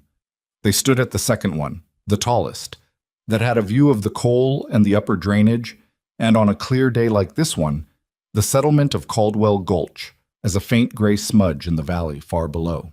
Eliza looked at the valley for a long time. "I can't see it very well," she said. "You'd need a glass." "I know." She wasn't really talking about whether she could see it. They both understood this. He stood beside her and looked down at the valley too. The scale of the distance was clarifying in a way that was difficult to sit with. All of what had happened between October and now compressed into that vertical mile, the town at the bottom and the cabin invisible behind them, and the whole of the winter folded into the space between. "Gruber was here 7 years, she said. "Yes. And he built these on his own. As far as I know." She touched the top stone of the cairn, not moving it, just resting her fingers on it. "That's a long time to mark ground that only you know about." He didn't answer, because there wasn't an answer that wasn't also about something else. They came back down and she finished the sheath, and he packed the last of the supplies into the trail packs and checked Jericho's harness twice, and the morning moved into afternoon and then into evening, and neither of them talked much, and the dinner she made was better than it needed to be. She'd used the last of the dried rosemary, which he noticed and didn't say anything about noticing. The night before they left was the quietest the cabin had ever been. They were on the trail before full sunrise. He set the pace he'd used when they came up, sustainable, not comfortable, designed to cover ground, and Eliza walked it the way she'd walked everything on this mountain, without complaint and without hiding the fact that it was hard. The trail down was different from the trail up in the ways that descents always are. Easier on the lungs, harder on the knees, with the added psychological dimension that the direction of travel matters to the body in ways that aren't entirely physical. Going up means something. Going down means something else. Jericho moved steadily behind them, carrying the packed supplies, his breath making small clouds in the cold morning air. The snow on the trail was hard-crusted at this hour, which made for good footing if you were careful about the angles. The sun was coming over the eastern ridge by the time they cleared the first long switchback, and it hit the snowpack sideways and turned everything briefly gold, the kind of light that arrived without warning and left the same way. Rowan watched the trail and did not watch Eliza. This was an active effort. An hour in, she stumbled. Not badly. Her footing had been solid all winter. She'd long since learned to read trail surface, but there was an exposed root under a thin skiff of new snow that caught her off guard, and she went down on one knee before she caught herself on a rock face with her palm. She was up in 2 seconds, brushing snow off her knee, and she looked up at him with an expression prepared to deflect any comment. He held out his hand anyway, to help her up. She looked at it for half a second. Then she took it, and he pulled her to her feet, and she let go the moment she was stable, and they kept walking. But the half second was there, and both of them knew it, and neither of them mentioned it. By midday, they were below the tree line. The character of the landscape changed dramatically once the timber came back. The open exposure of the high country gave way to the enclosure of the forest, the trail narrowing to a corridor between Douglas firs that cut the wind and trapped the smell of pine resin and wet earth. Evidence of spring was everywhere here in a way it hadn't fully arrived above. The beginning of green at the bases of trees, a robin moving through the understory, the sound of water running in the creek beside the trail. They stopped to water Jericho and eat something at a spot he knew, a flat-topped boulder beside the creek that caught the midday sun. He handed her dried meat and hardtack, and she took it and sat on the boulder and chewed and looked at the creek. "The water's high," she said. "Snowmelt," he said. "It'll run like this for another month." She nodded. The creek made its noise over the stones, high and fast and cold, the kind of sound that would have been pleasant in a different context. "How far to the settlement?" she said. "Tomorrow afternoon if the lower trail is clear." He paused. "Might be the next morning. I haven't been down since October." "It's a real town, not like Caldwell Gulch. Real enough. Post office, a doctor, 2 or 3 general stores, stage line that runs twice a week to the rail junction." He pulled out the pouch he'd prepared and set it on the rock between them. "There's enough there for the stage, a room while you figure out the next step. and a month beyond that. More if you're careful, which I think you are. She looked at the pouch but didn't pick it up. I'm not taking your whole season's work. It's not. I kept enough. Rowan, it's already decided, he said. Don't argue with me about the money. She was quiet for a moment. The creek ran. A bird moved through the canopy overhead. She picked up the pouch and put it in her coat pocket with the precise, definitive motion of someone accepting a thing they're not entirely sure how to accept. I need you to know something, she said without looking at him. He waited. I didn't expect any of this to be what it was. She paused, working something out. I went into that alley in Caldwell Gulch thinking there were two options, and both of them were bad.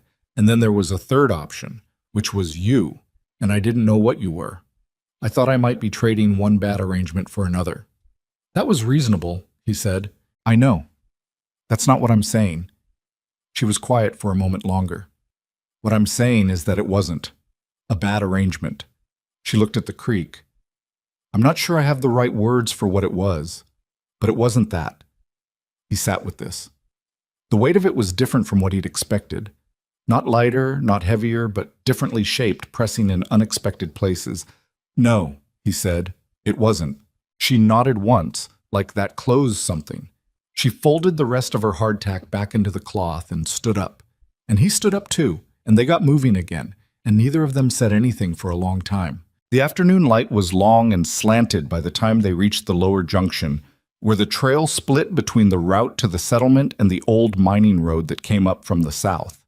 The mining road was still visibly unused, grown over at the edges with the winter's debris, but the junction itself was a clearing large enough to stop in, with a dead tree that had fallen against a boulder and made a serviceable seat. They were 2 hours from the point where the settlement would be visible on the valley floor. Rowan called a rest, mainly for Jericho, who'd been working steadily for 8 hours and had earned it. He tied the mule loosely to the dead tree and checked his hooves while Eliza sat on the boulder and looked down the slope. She hadn't said much in the last 2 hours. Neither had he. The silence wasn't the working silence of the cabin or the comfortable silence of people who'd run out of need to fill space. It had a texture to it, something being held just below the surface, and he could feel it the way you felt the pressure change before a storm. He finished with Jericho's hooves and straightened up and looked at her. She was looking down the valley with that arranged face, and something in the set of her shoulders was wrong. Not distressed, not angry, wrong in the specific way of something that isn't in the right place and knows it. Eliza, he said. She turned and looked at him, and for the first time since October, since the alley in Caldwell Gulch, he saw something unguarded in her face. Not tears. She wasn't built for that, or she'd learned to be somewhere other than built. Something more honest than tears. Something that had been waiting for a long time for the right moment to be visible. I'm trying to figure out, she said carefully, whether I'm supposed to say something or not say something. He was quiet. I made an agreement, she said, in Fawcett's office. You told me the terms and I agreed to them. That was a real agreement, and I take it seriously. A pause. But I think I'm allowed to tell you that those terms are harder to honor than I thought they were going to be. I think I'm allowed to say that. He stood there in the late afternoon light at the trail junction, 5 months of a mountain winter, and everything that had happened in it pressing up against this moment, and he said the only truthful thing he could manage. You're allowed to say whatever's true, he said. Then it's hard, she said. Going down. It's hard. He didn't answer immediately. He was looking at her with the same quality of attention he'd been keeping carefully indirect for months, fully allowing it for perhaps the first time, and what he saw was exactly what he'd known was there and had been refusing to look at directly. A person who had become somewhere between the alley and the fever and the Northridge cairns and the card games and the storms, the axis around which his days moved. Not dramatically, not with announcement, just quietly, the way things became true that couldn't be untrue once they were. I know, he said. 'Cause he did. She looked at him for a long moment with that clear, measuring quality. And you're going to take me down anyway. It wasn't quite a question. He understood the full weight of it, the awareness that he had feelings about this that he hadn't spoken, that she could see them without his having to say them, and that she was asking him, with precision, whether he intended to continue honoring a promise he'd made before either of them knew what this was going to become. I told you I would, he said. I know what you told me. Her voice was steady, but her hands, resting on her knees, had tightened slightly. I'm asking what you want to do. The afternoon light moved across the clearing. Somewhere in the timber above them, a bird called and was answered. Jericho shifted his weight against the dead tree. He stood at the intersection of two things, what he'd said and what was true, and the distance between them was the longest distance he'd traveled in 10 years. What I want, he said, and stopped. Eliza waited. She was very good at waiting. She'd told him that herself on the first afternoon, in the livery stable in Caldwell Gulch, before any of this was anything, and she was doing it now the same way she'd done it then, without impatience, without pressure, letting the space stay open until he either filled it or didn't. He looked at the trail going down and the trail going up, and he looked at her, and he said nothing else. He picked up Jericho's lead and nodded toward the downhill trail, and they started walking again, and the settlement was 2 hours away and the light was going golden on the valley below, and neither of them spoke. And the silence this time was full of the specific weight of things said and unsaid and the uncertain country between the two. By the time they made camp for the night, a flat clearing beside the creek, sheltered enough from the wind, with a fire that he built in the mechanical, perfect way he always built fires when his mind was elsewhere, the settlement's lights were visible in the far dark of the valley below. Small yellow points, warm at this distance, the evidence of other people living ordinary lives in ordinary proximity to one another. Eliza looked at them for a while before she lay down. I can see it, she said. That's the main street, he said. The cluster on the left is the stores. The one on the right is the hotel. She was quiet, looking at the lights. It looks small from here, she said. Most things do, he said. She lay down and pulled the blanket up and turned her face away from the fire and away from the valley. And he sat with the fire between them and the lights below and the mountain dark above, and thought about promises and what they cost, and whether the cost was the point or whether there was another kind of accounting he'd been too stubborn or too scared to do. The fire went down by degrees. The mountain settled into its deep night silence. And Rowan Hale sat in the dark thinking about a woman who had climbed until her feet bled, kept him alive through 9 days of fever, rebuilt his snare lines with better results than his own, and stood at a North Ridge cairn with her fingers on a dead man's stones, asking questions that were really about whether any of it had mattered. He knew the answer. He'd known it for a while. The question was whether knowing the answer was the same as being willing to say it out loud, and whether saying it out loud was the same as having the right to act on it, and whether any of that could be untangled from the promise he'd made in Fawcett's cramped office on an October afternoon to a woman he didn't know yet. He put the last log on the fire and watched it catch. By morning he hadn't slept, and the settlement was still visible below, and the trail down to it was clear, and Eliza woke with her face composed again and made no mention of the night before. But when she stood up and looked at the valley, and then looked at him, he saw the question still sitting in her eyes exactly where she'd left it, patient as the mountain, waiting to see what he would do. She stopped walking at 9:30 in the morning. No warning, no stumble, no reason visible in the terrain. One moment she was moving down the trail behind him at the pace they'd held since breaking camp, and the next her boots were still and the sound of her footsteps was gone. And when he turned around, she was standing in the middle of the trail with her pack on her back and her hands loose at her sides, looking at him with an expression he'd never seen before.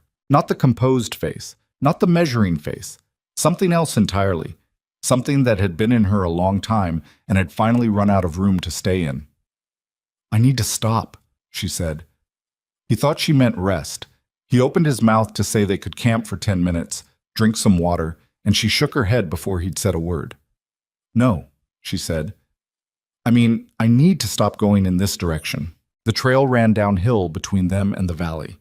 The settlement was less than 2 hours away now. He had been calculating it all morning, the way he calculated everything, distances and times, and the amount of effort required to cover them. 2 hours. Maybe less. He turned to face her fully.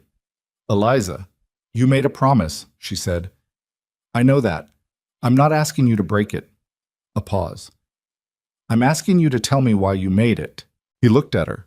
The morning light was flat and even, the kind that showed everything without favoring anything, and her face in that light was exactly what it had always been. Undecorated, direct, the face of someone who had learned that the cost of pretending was higher than the cost of honesty. "I told you why," he said. "That first day. You deserved better than what you'd had. A real town, a real life." "Better than what?" she said. "Specifically, better than a one-room cabin 5 hours above the world with a man you don't know, and a winter that could kill you 3 different ways." "That's what you were giving me," she said. "I'm asking what you were taking away." He was quiet. She stepped forward on the trail, closed some of the distance between them, and looked at him with the full weight of everything she'd been holding since October. "You decided for me," she said, "before we even got to the cabin. You decided what my life should look like, and then you packaged it up with a gold pouch and a stage ticket and called it giving me a choice." She wasn't angry exactly, or she was, but it was the clean kind, the kind that came from something real. "When did I say I wanted to leave?" "You didn't have to say it," he said, and heard the weakness in the answer as it came out. The arrangement was protection," she said. "You said that in the alley. The paper from Fawcett's office is protection. That's what you told me." She held his gaze steadily. "I didn't need protection from the mountain, Rowan. I needed protection from the men in that alley, and the mountain was the safest place I've been in 4 years." A breath. "So tell me which part of the arrangement required me to leave." He opened his mouth and closed it again. The trail was quiet around them, the creek running somewhere below through the timber, Jericho standing with the patient resignation of an animal that had learned not to expect things to move quickly when humans were involved. "I live alone," Rowan said finally. It came out flat, which was not how he'd meant it, but he didn't have a better version ready.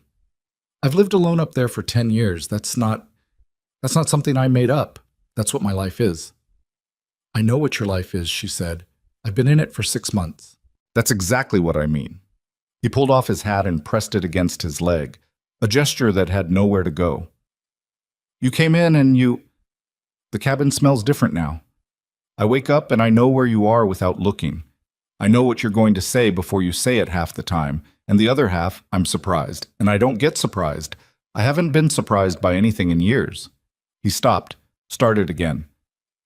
"Sending you down is supposed to be the right thing, for you, because you're 20 years old and you've been sold and chased and dumped on a mountain in October, and you deserved better than all of it, including me deciding you'd be fine with 5 months of snow and 1 room and no to sets." "Rowan." Her voice was quiet, but it stopped him. "How old do you think I need to be to know what I want?" He looked at her.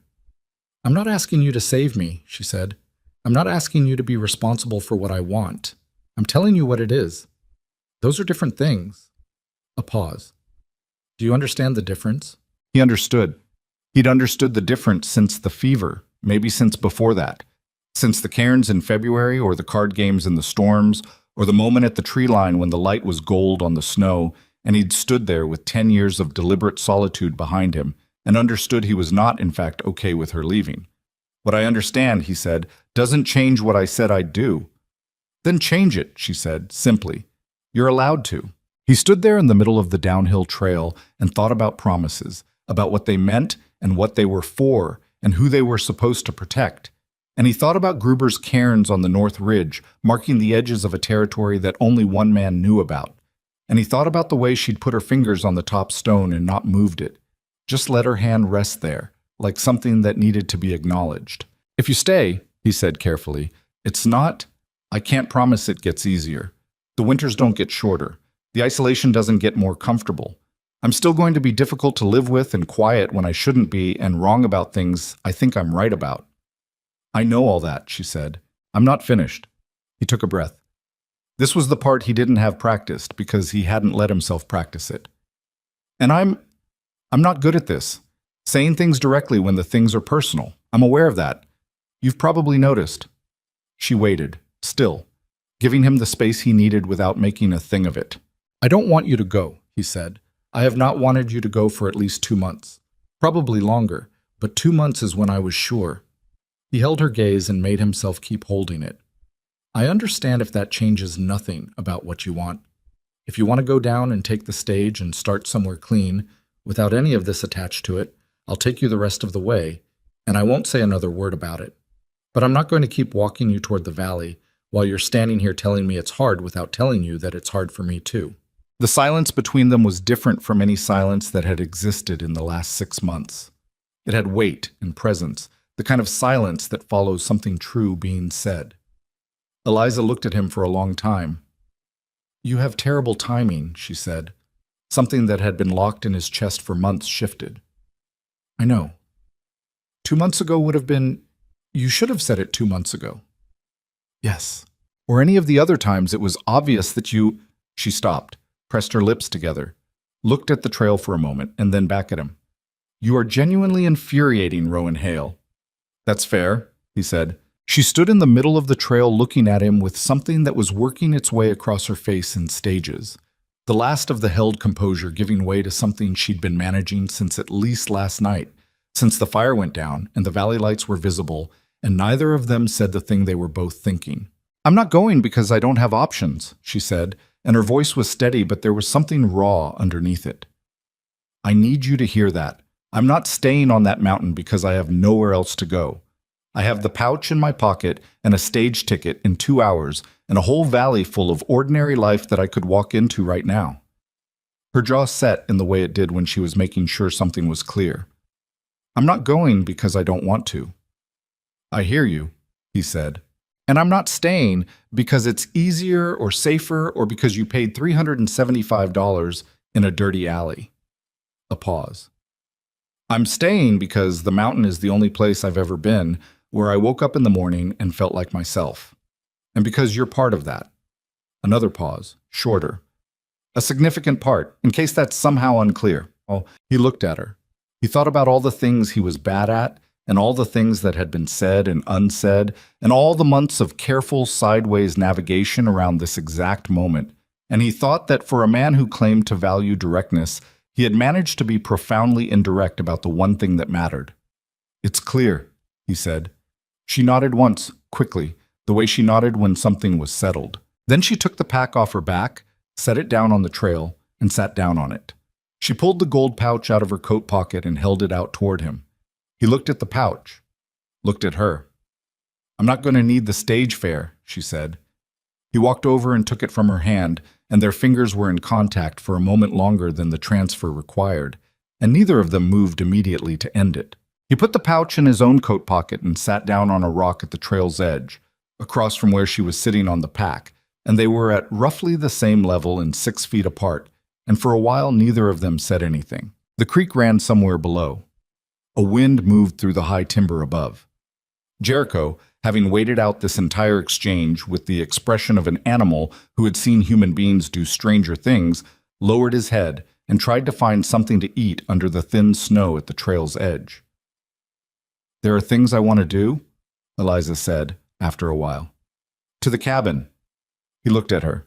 "The east window needs a proper shutter, not the one that's there, which is barely a shutter, a real one that seals against the wind."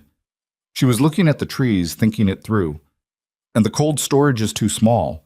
If we expand it before next winter, we can put up more in the fall and not cut it so close on provisions in February." A pause. "I know that's your territory, the building things. I'm not trying to take that over." "You're not taking it over," he said. "Those are good ideas. The shutter especially. That north wall chill in January came partly through that window." "I know." He'd known for years and kept not fixing it, the way you keep not fixing things when you're the only one affected. "I'll build a proper one before October." "We can build it together," she said. "I'm not helpless with a plane and a chisel." "I know you're not." He looked at her profile, the familiar lines of it in the morning light. "You've done about half the work I would have attributed to myself before this year." She turned to look at him then, and something in her face was lighter than it had been since he'd said the word Thursday 2 days ago. Not happy exactly, not yet. They were still sitting on a downhill trail with a lot of complicated territory ahead of them, but something adjacent to it, something that was pointing in that direction. "Half is generous," she said. "I'd say 60. He almost smiled. It happened before he could stop it, and she saw it, and the expression that crossed her face in response was the closest thing to unguarded he'd seen from her in 6 months. "Don't push it," he said. "I'm just being accurate." She stood up from the pack and brushed off the back of her coat. "Are we going back up, or are we going to sit on this trail for the rest of the morning?" He stood up too. He took the pack from the ground and settled it back on her shoulders, adjusting the left strap that had always ridden slightly wrong on her, and she let him, which she wouldn't have at the start of this winter. When it was right, she didn't step away immediately. She stood at the adjusted distance and looked up at him. "Rowan," she said. "Yeah. Thank you for stopping." A beat. "Even if it took you half a mile too long." "I didn't stop," he said. "You did." She considered this. "That's true," she said. "You're welcome then." He made a sound that was not quite a laugh but was related to one.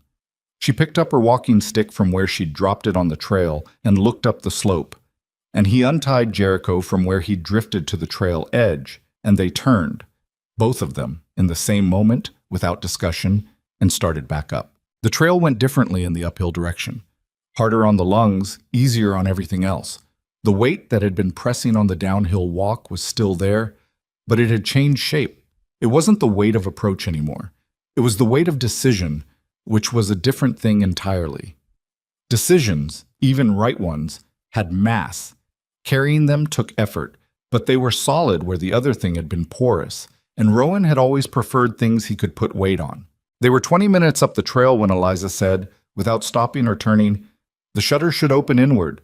The way the wind comes off the ridge, an outward opening shutter will never stay latched." "Inward makes more sense for the sill depth anyway," he said. "We'll need good hinges. The ones on the door are already struggling. I'll put in an order at the trading post in October." "Better to order them in August," she said. "Give it time in case they don't have them." "August," he agreed. They kept walking, talking about the shutter, and then about the cold storage expansion, and then about the elk trail she'd found on the south slope that she wanted to follow further in the summer. And the conversation was entirely practical and entirely about the future, and neither of them commented on the fact of it, because some things don't need to be said to be understood. By the time they cleared the tree line, the settlement was out of sight behind the lower ridge line. By the time they reached the upper trail junction, the air had the particular thin quality of altitude, and the peaks were close again above them, the familiar skyline of the place they were going. Eliza was half a step ahead of him on the narrower section of trail, moving with the sure-footedness that 5 months of mountain living had built in her, and he watched her move through his territory with the ease of someone who had made it her own without asking permission, which was, he understood, exactly what had happened. The cabin came into view below the upper ridge in the late afternoon. The familiar shape of it in the bowl, the lean-to woodshed, the spring's glint catching the low sun, and neither of them stopped to look at it. They just kept going down the last slope toward the door, Jericho behind them, the mountain silent above. She pushed the door open and went inside without ceremony, and the smell of the cabin came out into the cold air. Wood smoke and pine and old iron and the specific combination that was simply the smell of here, of this place. And Rowan came in behind her and dropped the pack by the door and looked at the single room that had been his for 10 years. It looked different than it had when they'd left it. He wasn't sure if anything had actually changed, or if he was just seeing it from the angle of someone who'd nearly given it up and chosen not to. Eliza was already crouching at the stove, checking the ash, her coat still on. "I'll get water," he said. "I'll have the fire up by the time you're back," she said. He picked up the bucket and went out into the cold April evening, and the spring was exactly where it always was, 30 yards east, and the water was cold and clear, and he filled the bucket and stood for a moment listening to the mountain in the near dark, the wind along the upper ridge, the distant creek, the sound of nothing that was also the sound of everything that lived up here and had kept on living without caring whether he noticed. He'd noticed for 10 years, alone. He picked up the full bucket and walked back toward the light coming through the cabin window. And that was the only thought he needed. The shutter took them 4 days to build. Not because it was complicated, it wasn't by any practical standard, but because they kept stopping to argue about it. Not badly, not with heat, but with the specific friction of two people who both thought carefully about how things should be done and didn't always arrive at the same answer. The first argument was about the wood. Rowan wanted to use the dry pine from the back of the woodpile, which was seasoned and would hold a shape. Eliza pointed out that seasoned pine at this altitude would check and split within 2 winters and they'd be rebuilding it, and that the green fir he'd cut in February would be more stable once it finished drying if they gave it until June before hanging it. He said June was too long to leave the window without a proper shutter. She said the current shutter had lasted 5 years and could last another 6 weeks. He said that wasn't the point. She asked what the point was then. He didn't have a good answer for that, which she did not point out because she was better than he was at letting a person arrive at their own conclusions without narrating the journey. They used the fear. He acknowledged without saying so directly that she was right about the seasoning. She acknowledged without saying so directly that he'd done most of the plain work better than she could have. The shutter went up in the last week of April, hinged inward, sealing against the north wall frame with a tightness that the old one had never managed, and the first night after it was hung, the cabin was measurably warmer by the time the stove went to coals. Eliza put her hand against the wall beside the window and held it there for a moment. "Better," she said. "Yes," he said. That was sufficient.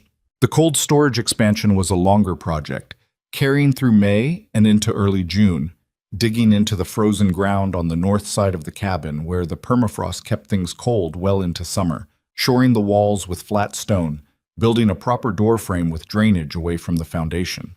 Rowan had done this kind of construction before, but always alone, which meant he'd always adapted the methods to what one person could manage. Two people changed the physics of it considerably. Things that had required improvised leverage, and twice the time simply required two sets of hands. He noticed this in the particular way he noticed things that revised his assumptions, quietly, completely, filing the revision in a place where it would stay. June brought the summer to the mountain in its careful, incremental way, not warm by any valley standard, but the specific kind of mountain summer that felt extravagant after winter. The meadow below the cabin coming into color, the mornings arriving earlier and softer, the light lasting until 9 in the evening in a long gold wash across the upper slopes. The elk came back to the Salt Lick in numbers, and Eliza spent parts of several mornings watching them from the tree line with the focused patience of someone building a record. She'd started keeping notes. He'd found this out when he came across a small book on the shelf above the table, not hidden, just there, a stitched paper journal she'd made herself from unused pages, filled with observations in her cramped, precise handwriting. Weather patterns, animal movements, the date and depth of the snow at the spring marker, the sequence of which plants came back first in which locations. He put it back without reading more than a few lines, because it wasn't his to read. But he thought about it afterward, the fact that she was building a record of this place, accumulating the kind of knowledge that only mattered if you were staying, that she had been doing this since at least February, which meant she'd been building it before the trail decision, before any of what was said on the downhill slope, quietly and without making anything of it. He thought about what it meant to make a place yours, not by claiming it, but by paying attention to it. He thought she understood this mountain in some ways better than he did, because she'd learned it without taking it for granted. One evening in late June, they were sitting outside on the flat rock east of the cabin that caught the last hour of light. They'd started doing this sometime in May, the way you start doing things without deciding to, and now it was simply the place they were in the evenings when the weather allowed. Eliza had her journal, and he had a piece of tack he was restitching, and the silence was the easy kind, the kind that didn't require anything from either of them. "I've been thinking about the South Slope Trail," she said, "the one you wanted to follow in summer. I went up to the second clearing yesterday. There's a section of blowdown about a quarter-mile past the big boulder, 3 trees across the path. It's passable, but not easily." She turned a page. "If we cleared it before October, it would give us a better route to the high meadow. For elk in the fall." He considered the blowdown. He knew the section she meant. He'd been routing around it for 2 years. "That's a day's work," he said. "Maybe more." "I know. I'm not saying this week. I'm saying before October. We can do it in August, before it gets too dry up there." She wrote something in the journal. He went back to the tack. The sun moved another degree toward the ridge. "Rowan," she said. "Yeah." She was quiet for a moment, looking at the peaks. The light on them was doing the thing it did in late June, the alpenglow that turned the upper snowfields from white to something close to rose, lasting about 10 minutes before the color went out of everything. "Is this—" She stopped, started differently. "Are you all right? With how things are?" He looked at her. She met his eyes directly, the way she always did when something mattered. "I'm not asking if the work is fine, or the winter went well, or any of the practical things. I'm asking if you're all right with this." A small gesture that encompassed both of them, the cabin behind them, the particular shape of what they'd built. He put the tack down and thought about how to answer honestly. The truth was that he'd spent 10 years being all right with a version of his life that he'd told himself was a choice, and that he now understood had been, at least partly, an avoidance. That the silence he'd built up here wasn't entirely the clean, deliberate silence of a man at peace, but also the silence of someone who'd decided that needing people was a liability and had arranged his days accordingly. That the arrival of Eliza Mercer in his life, loud in her own quiet way, impossible to account for, refusing every tidy category, had not solved this about him, but had made it undeniable in a way that he was still adjusting to. He was not entirely comfortable with what he'd learned about himself this year. He suspected he wouldn't be for a while. "I'm better than all right," he said finally. "That's true. I'm also still—" He paused. "Still figuring out how to be a person who lets things matter to him. That's taking some time." She looked at him with the expression that meant she was understanding something beyond what he'd said. "You're not as bad at it as you think," she said. "I'm pretty bad at it. You told me on a trail in April that you hadn't wanted me to leave for 2 months, after 6 months of not saying it." She tilted her head slightly. "That's not nothing. It's also not impressive." "No," she agreed. "But it happened. That's what I mean." She looked back at the peaks. "I'm not asking you to be someone you're not. I never was." He knew this. It was one of the things about her that had gotten through his defenses so gradually that by the time he'd registered it, it was already inside. The fact that she didn't need him to be different. She needed him to be present, which was a different requirement entirely, and it turned out a harder one for him. But harder wasn't impossible. "I know you weren't," he said. "I'm working on it." "I know you are." She closed the journal and set it on the rock beside her. "I just wanted to ask. People don't ask each other enough." He thought about her uncle and the house with 7 people in 3 rooms, and all the ways in which no one in that house had ever asked anything of each other honestly. He thought about his own years on this mountain, during which no one had asked him anything, and the ways in which that had suited him and the ways in which it hadn't, and how difficult it was to tell those two things apart when you'd lived them simultaneously for long enough. "How are you?" he said. "With how things are." She looked at him slightly surprised, and then something warm moved through her expression. "Good," she said. "Genuinely good. For the first time in a long time." A pause. "I wake up in the morning and I know exactly what the day requires of me, and I know I can meet it. That's not a small thing." "No," he said. "It's not." They sat with the last of the light until it went off the peaks, and the alpenglow faded, and the sky went to that deep blue that was the mountain's version of dusk.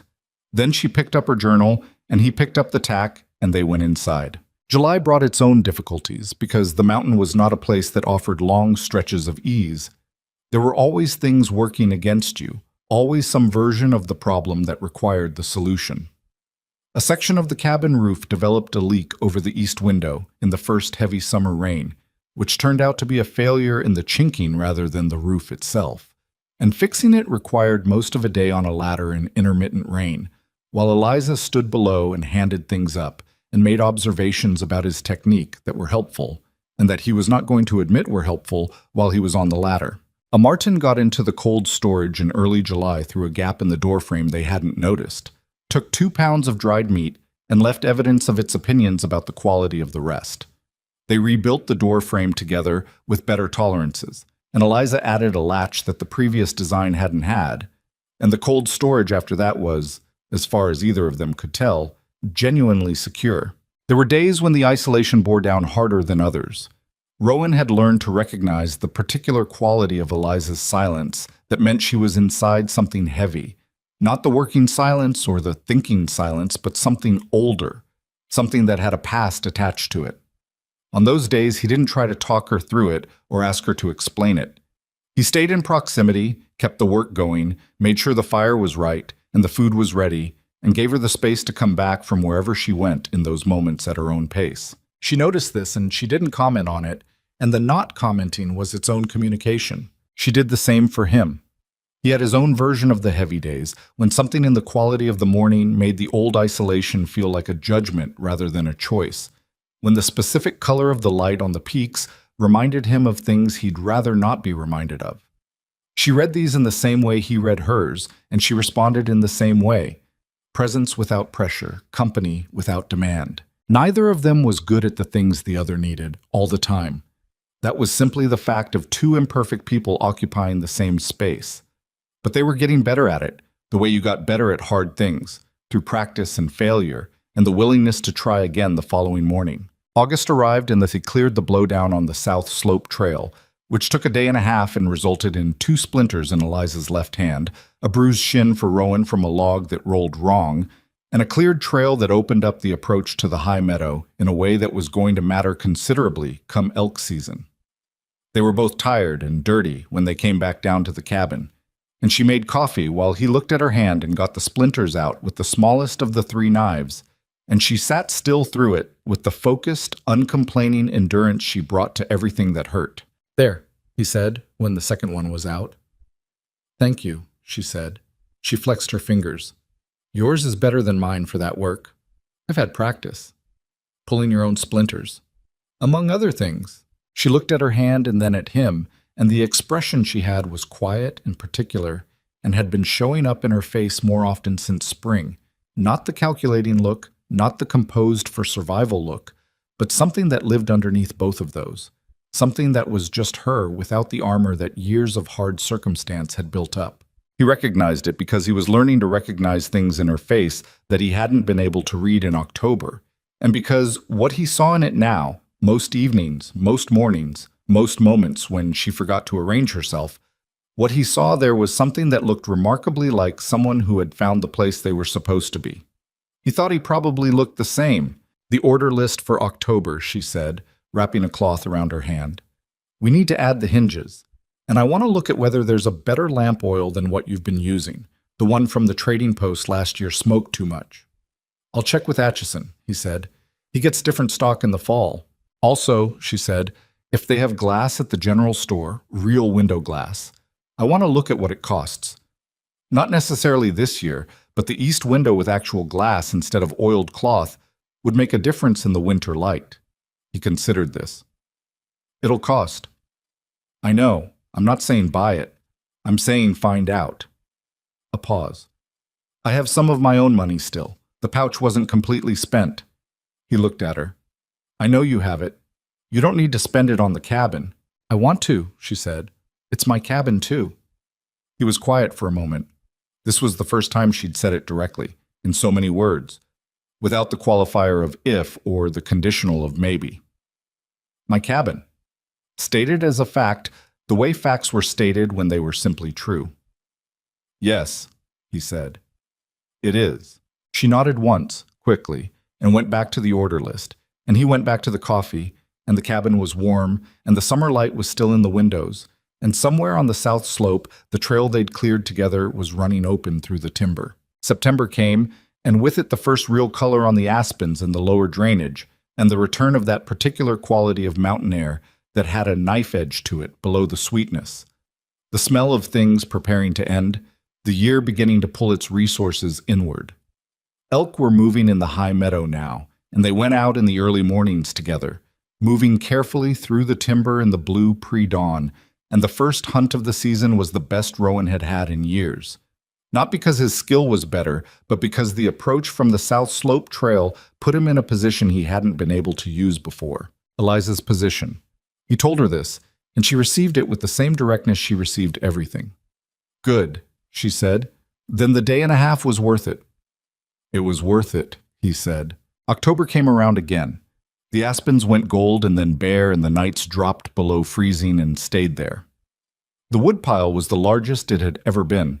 They'd been cutting and splitting since August, working an hour each morning before the day's other business, and the result was a lean-to so full that wood had started stacking out past the roofline. Eliza had insisted on this excess in the way she occasionally insisted on things, without drama but without retreating, and Rowan had not argued because she'd been right about the fur and the shutter and the cold storage latch, and somewhere around June, he'd adjusted his operating assumption to include the strong possibility that she was probably right about most things. She wasn't, of course. She was wrong sometimes, and when she was wrong, he said so, and she said so in return when he was, and neither of them fell apart over it. They were two people who were both stubborn and both capable and both prone to thinking they had the right answer, and the working out of those overlapping certainties was ongoing and sometimes frustrating, and was also, he had come to understand, one of the things that kept the days from going flat. On the first day of October, exactly 1 year from the day he'd walked out of Atchison's with the season's earnings and turned up his collar against the wind, Rowan made the trip down to Caldwell Gulch for supplies. He went alone. Eliza had asked if he wanted company, and he'd said he'd be faster by himself, which was true and wasn't the whole truth. The whole truth was that he wanted to do this particular trip alone, for reasons he hadn't fully articulated to himself until he was on the trail and had the space to think. Caldwell Gulch looked the same. Mining settlements always did. The same mud, the same buckled roofs, the same collection of people who had reasons for being somewhere that nobody with better options would choose. The Meridian House was still standing. The trading post had the same boxes and the same arrangement. Atchison was approximately the same level of sober. He sold the season's first catch and bought the provision order and remembered, at the general store, to ask about the glass for the east window. They had it, at a price that was high but not impossible.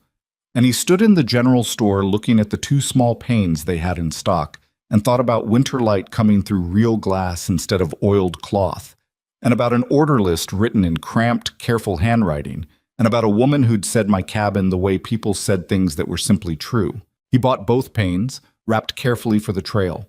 He also, on an impulse he didn't examine too closely, looked at what was available that wasn't on the list. He came back to the trading post counter with 3 things: the window glass, a packet of seeds for the kind of hardy herbs that could grow in a sheltered spot with the right southern exposure, and a small book on natural history of the Mountain West that had a section on elk behavior and another on tracking large predators, and that he thought she'd find useful, and that he thought she'd never buy for herself because she didn't spend money on things she considered luxuries. He paid for all of it and rode Jericho back up the trail. She was outside when he came down the last slope, splitting wood, the rhythm of it steady and efficient, the woodpile building in measured increments. She stopped when she saw him and watched him come the last distance, and then looked at Jericho's load. "You got everything?" she said. "Everything on the list." He started unloading. "And a few things that weren't." She came over and helped him unload, and when she found the 2 panes of glass wrapped in cloth, she went still for a moment. "The window," she said. "You said find out what it costs. I found out. I also bought them." She looked at him. "Rowan, you said it's your cabin too," he said. "East window gets the morning light. You should be able to see through it." She was quiet for a moment, holding the wrapped glass. Then she carefully set it down and picked up the herb seeds, read the paper, set them down, found the book last, turned it in her hands. "I didn't say I wanted a book," she said. "I know you didn't." She looked at the cover, then at him, with an expression he now knew well enough to read, the one that was managing something bigger than what was showing on the surface. "Thank you," she said. "The seed packet might not work," he said. "The exposure on the south side of the cabin is better than most spots up here, but it's still a risk." "I know, I'll try it anyway." She was still holding the book. "The elk section will be useful. That's why I got it." She looked at him for a moment longer, and he looked back, and there wasn't anything dramatic in it. No declaration, no significant gesture, just 2 people standing in the October light outside a cabin on a mountain, one of them holding a book about natural history and the other holding the lead rope of a tired mule, both of them exactly where they'd chosen to be. "Come inside," she said. "I'll heat up dinner while you see to Jericho." He saw to Jericho. She heated dinner. He came inside and sat at the table across from her, and they ate and talked about the supply run and what Caldwell Gulch looked like, and whether Atchison had been more or less sober than usual, and after dinner she opened the book and started reading, and he worked on a length of rope that needed splicing, and the stove held its warmth, and the new shutter sealed tight against the wind that was coming down off the ridge. Outside, the mountain was doing what it always did, going about the immense, indifferent business of being itself, the peaks holding their cold silence against the stars, the timber dark and deep, the wildlife moving through it on paths older than the human idea of paths. It had been doing this before either of them arrived, and it would keep doing it long after. But inside the cabin, in the single room with its particular smell of wood smoke and pine and old iron and the herbs Eliza kept in a bundle by the stove, Two people sat on either side of a table that had once belonged to a dead man's life, and that was now the center of their own. And the silence between them was the specific kind that only existed when there was nothing left that needed to be said. They were not perfect people. They were not going to become perfect people. He was still too quiet in the wrong moments and too blunt in others. And she was still more capable of carrying things alone than she was of setting them down and asking for help. And neither of these things was going to resolve cleanly just because they'd chosen each other. But they were here, both of them, by choice. Every morning they woke up and the mountain made its requirements, and they met those requirements together. And that was its own kind of answer to every question about whether this was right or whether it was enough. It was enough. It was more than enough. The first snow of the season came in the second week of October, earlier than last year, soft and steady through the night. Rowan woke at 2 a.m. to the sound of it on the roof. That particular muffled quality that only snow produced, the world going padded and quiet. And he lay in the dark and listened. Beside him, Eliza's breathing was slow and even. She slept better up here than anywhere she'd been before, she'd told him once. Something about the quality of the silence. The fact that the things that went bump in the night up here were animals and weather, and not the human kind of trouble that had followed her most of her life. He lay in the dark and listened to the snow and to her breathing and to the mountain settling under its first white covering of another winter. And he thought about a year ago. An alley in a mining settlement, a man in a brown coat trying to make an ugly arrangement, a young woman standing against a wall, holding herself very still with nowhere to go. He thought about what he'd paid and what he'd gotten for it, and what neither of them had been able to predict about where it would go. And he thought that the mountain made a particular kind of sense of things. Not the easy kind, the real kind. The kind you earn through exposure and effort, and the willingness to be still long enough to understand what the place was actually telling you. What it had been telling him for a year, through all of it, the fever and the snare lines and the downhill trail and the arguments about fire versus pine, was simple. Some things you don't survive by being alone. Some things you survive because you stopped pretending that alone was the same as strong. He'd learned this late, the way he'd learned most things, through the particular curriculum of the difficult. He didn't regret the learning. In the morning, the mountain was white and silent, and Eliza was already at the stove before the light was fully up, and the coffee was done by the time he came out of the sleeping platform. And outside the snow was still coming down soft and steady through the trees, covering the trail to the coal, closing the pass for another season. Neither of them mentioned it. They didn't need to. This was home. It had been home for a while. They were just finally living in it like they believed it.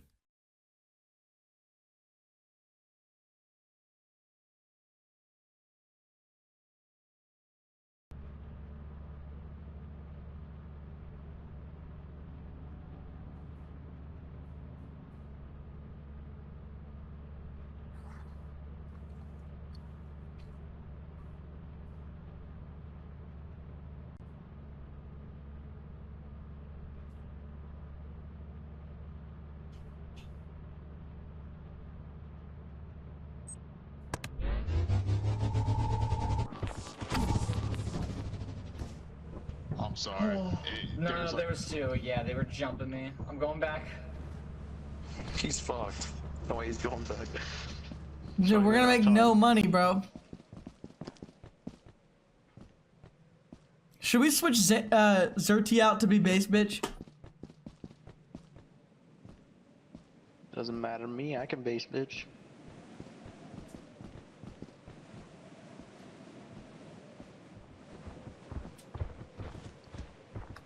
There's no fucking way, bro. There's just no way. Ship leaving in 1 hour, by the way. Yeah, he's fucked. It's literally like fucking a minute. Okay, Chandler can teleport him back. We are Charlie Kirk. We carry the flame.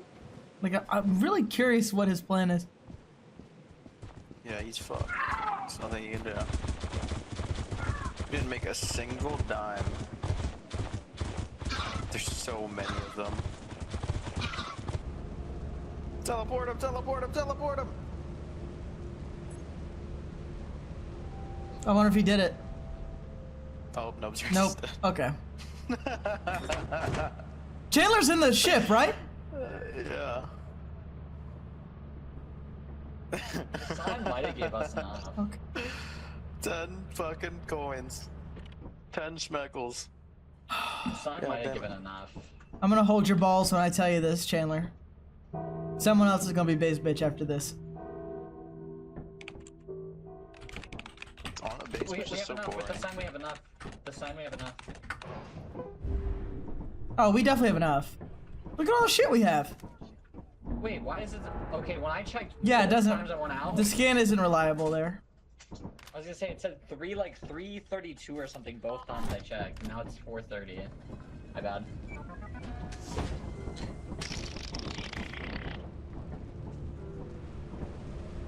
Damn, we get so much loot in there too. Yeah,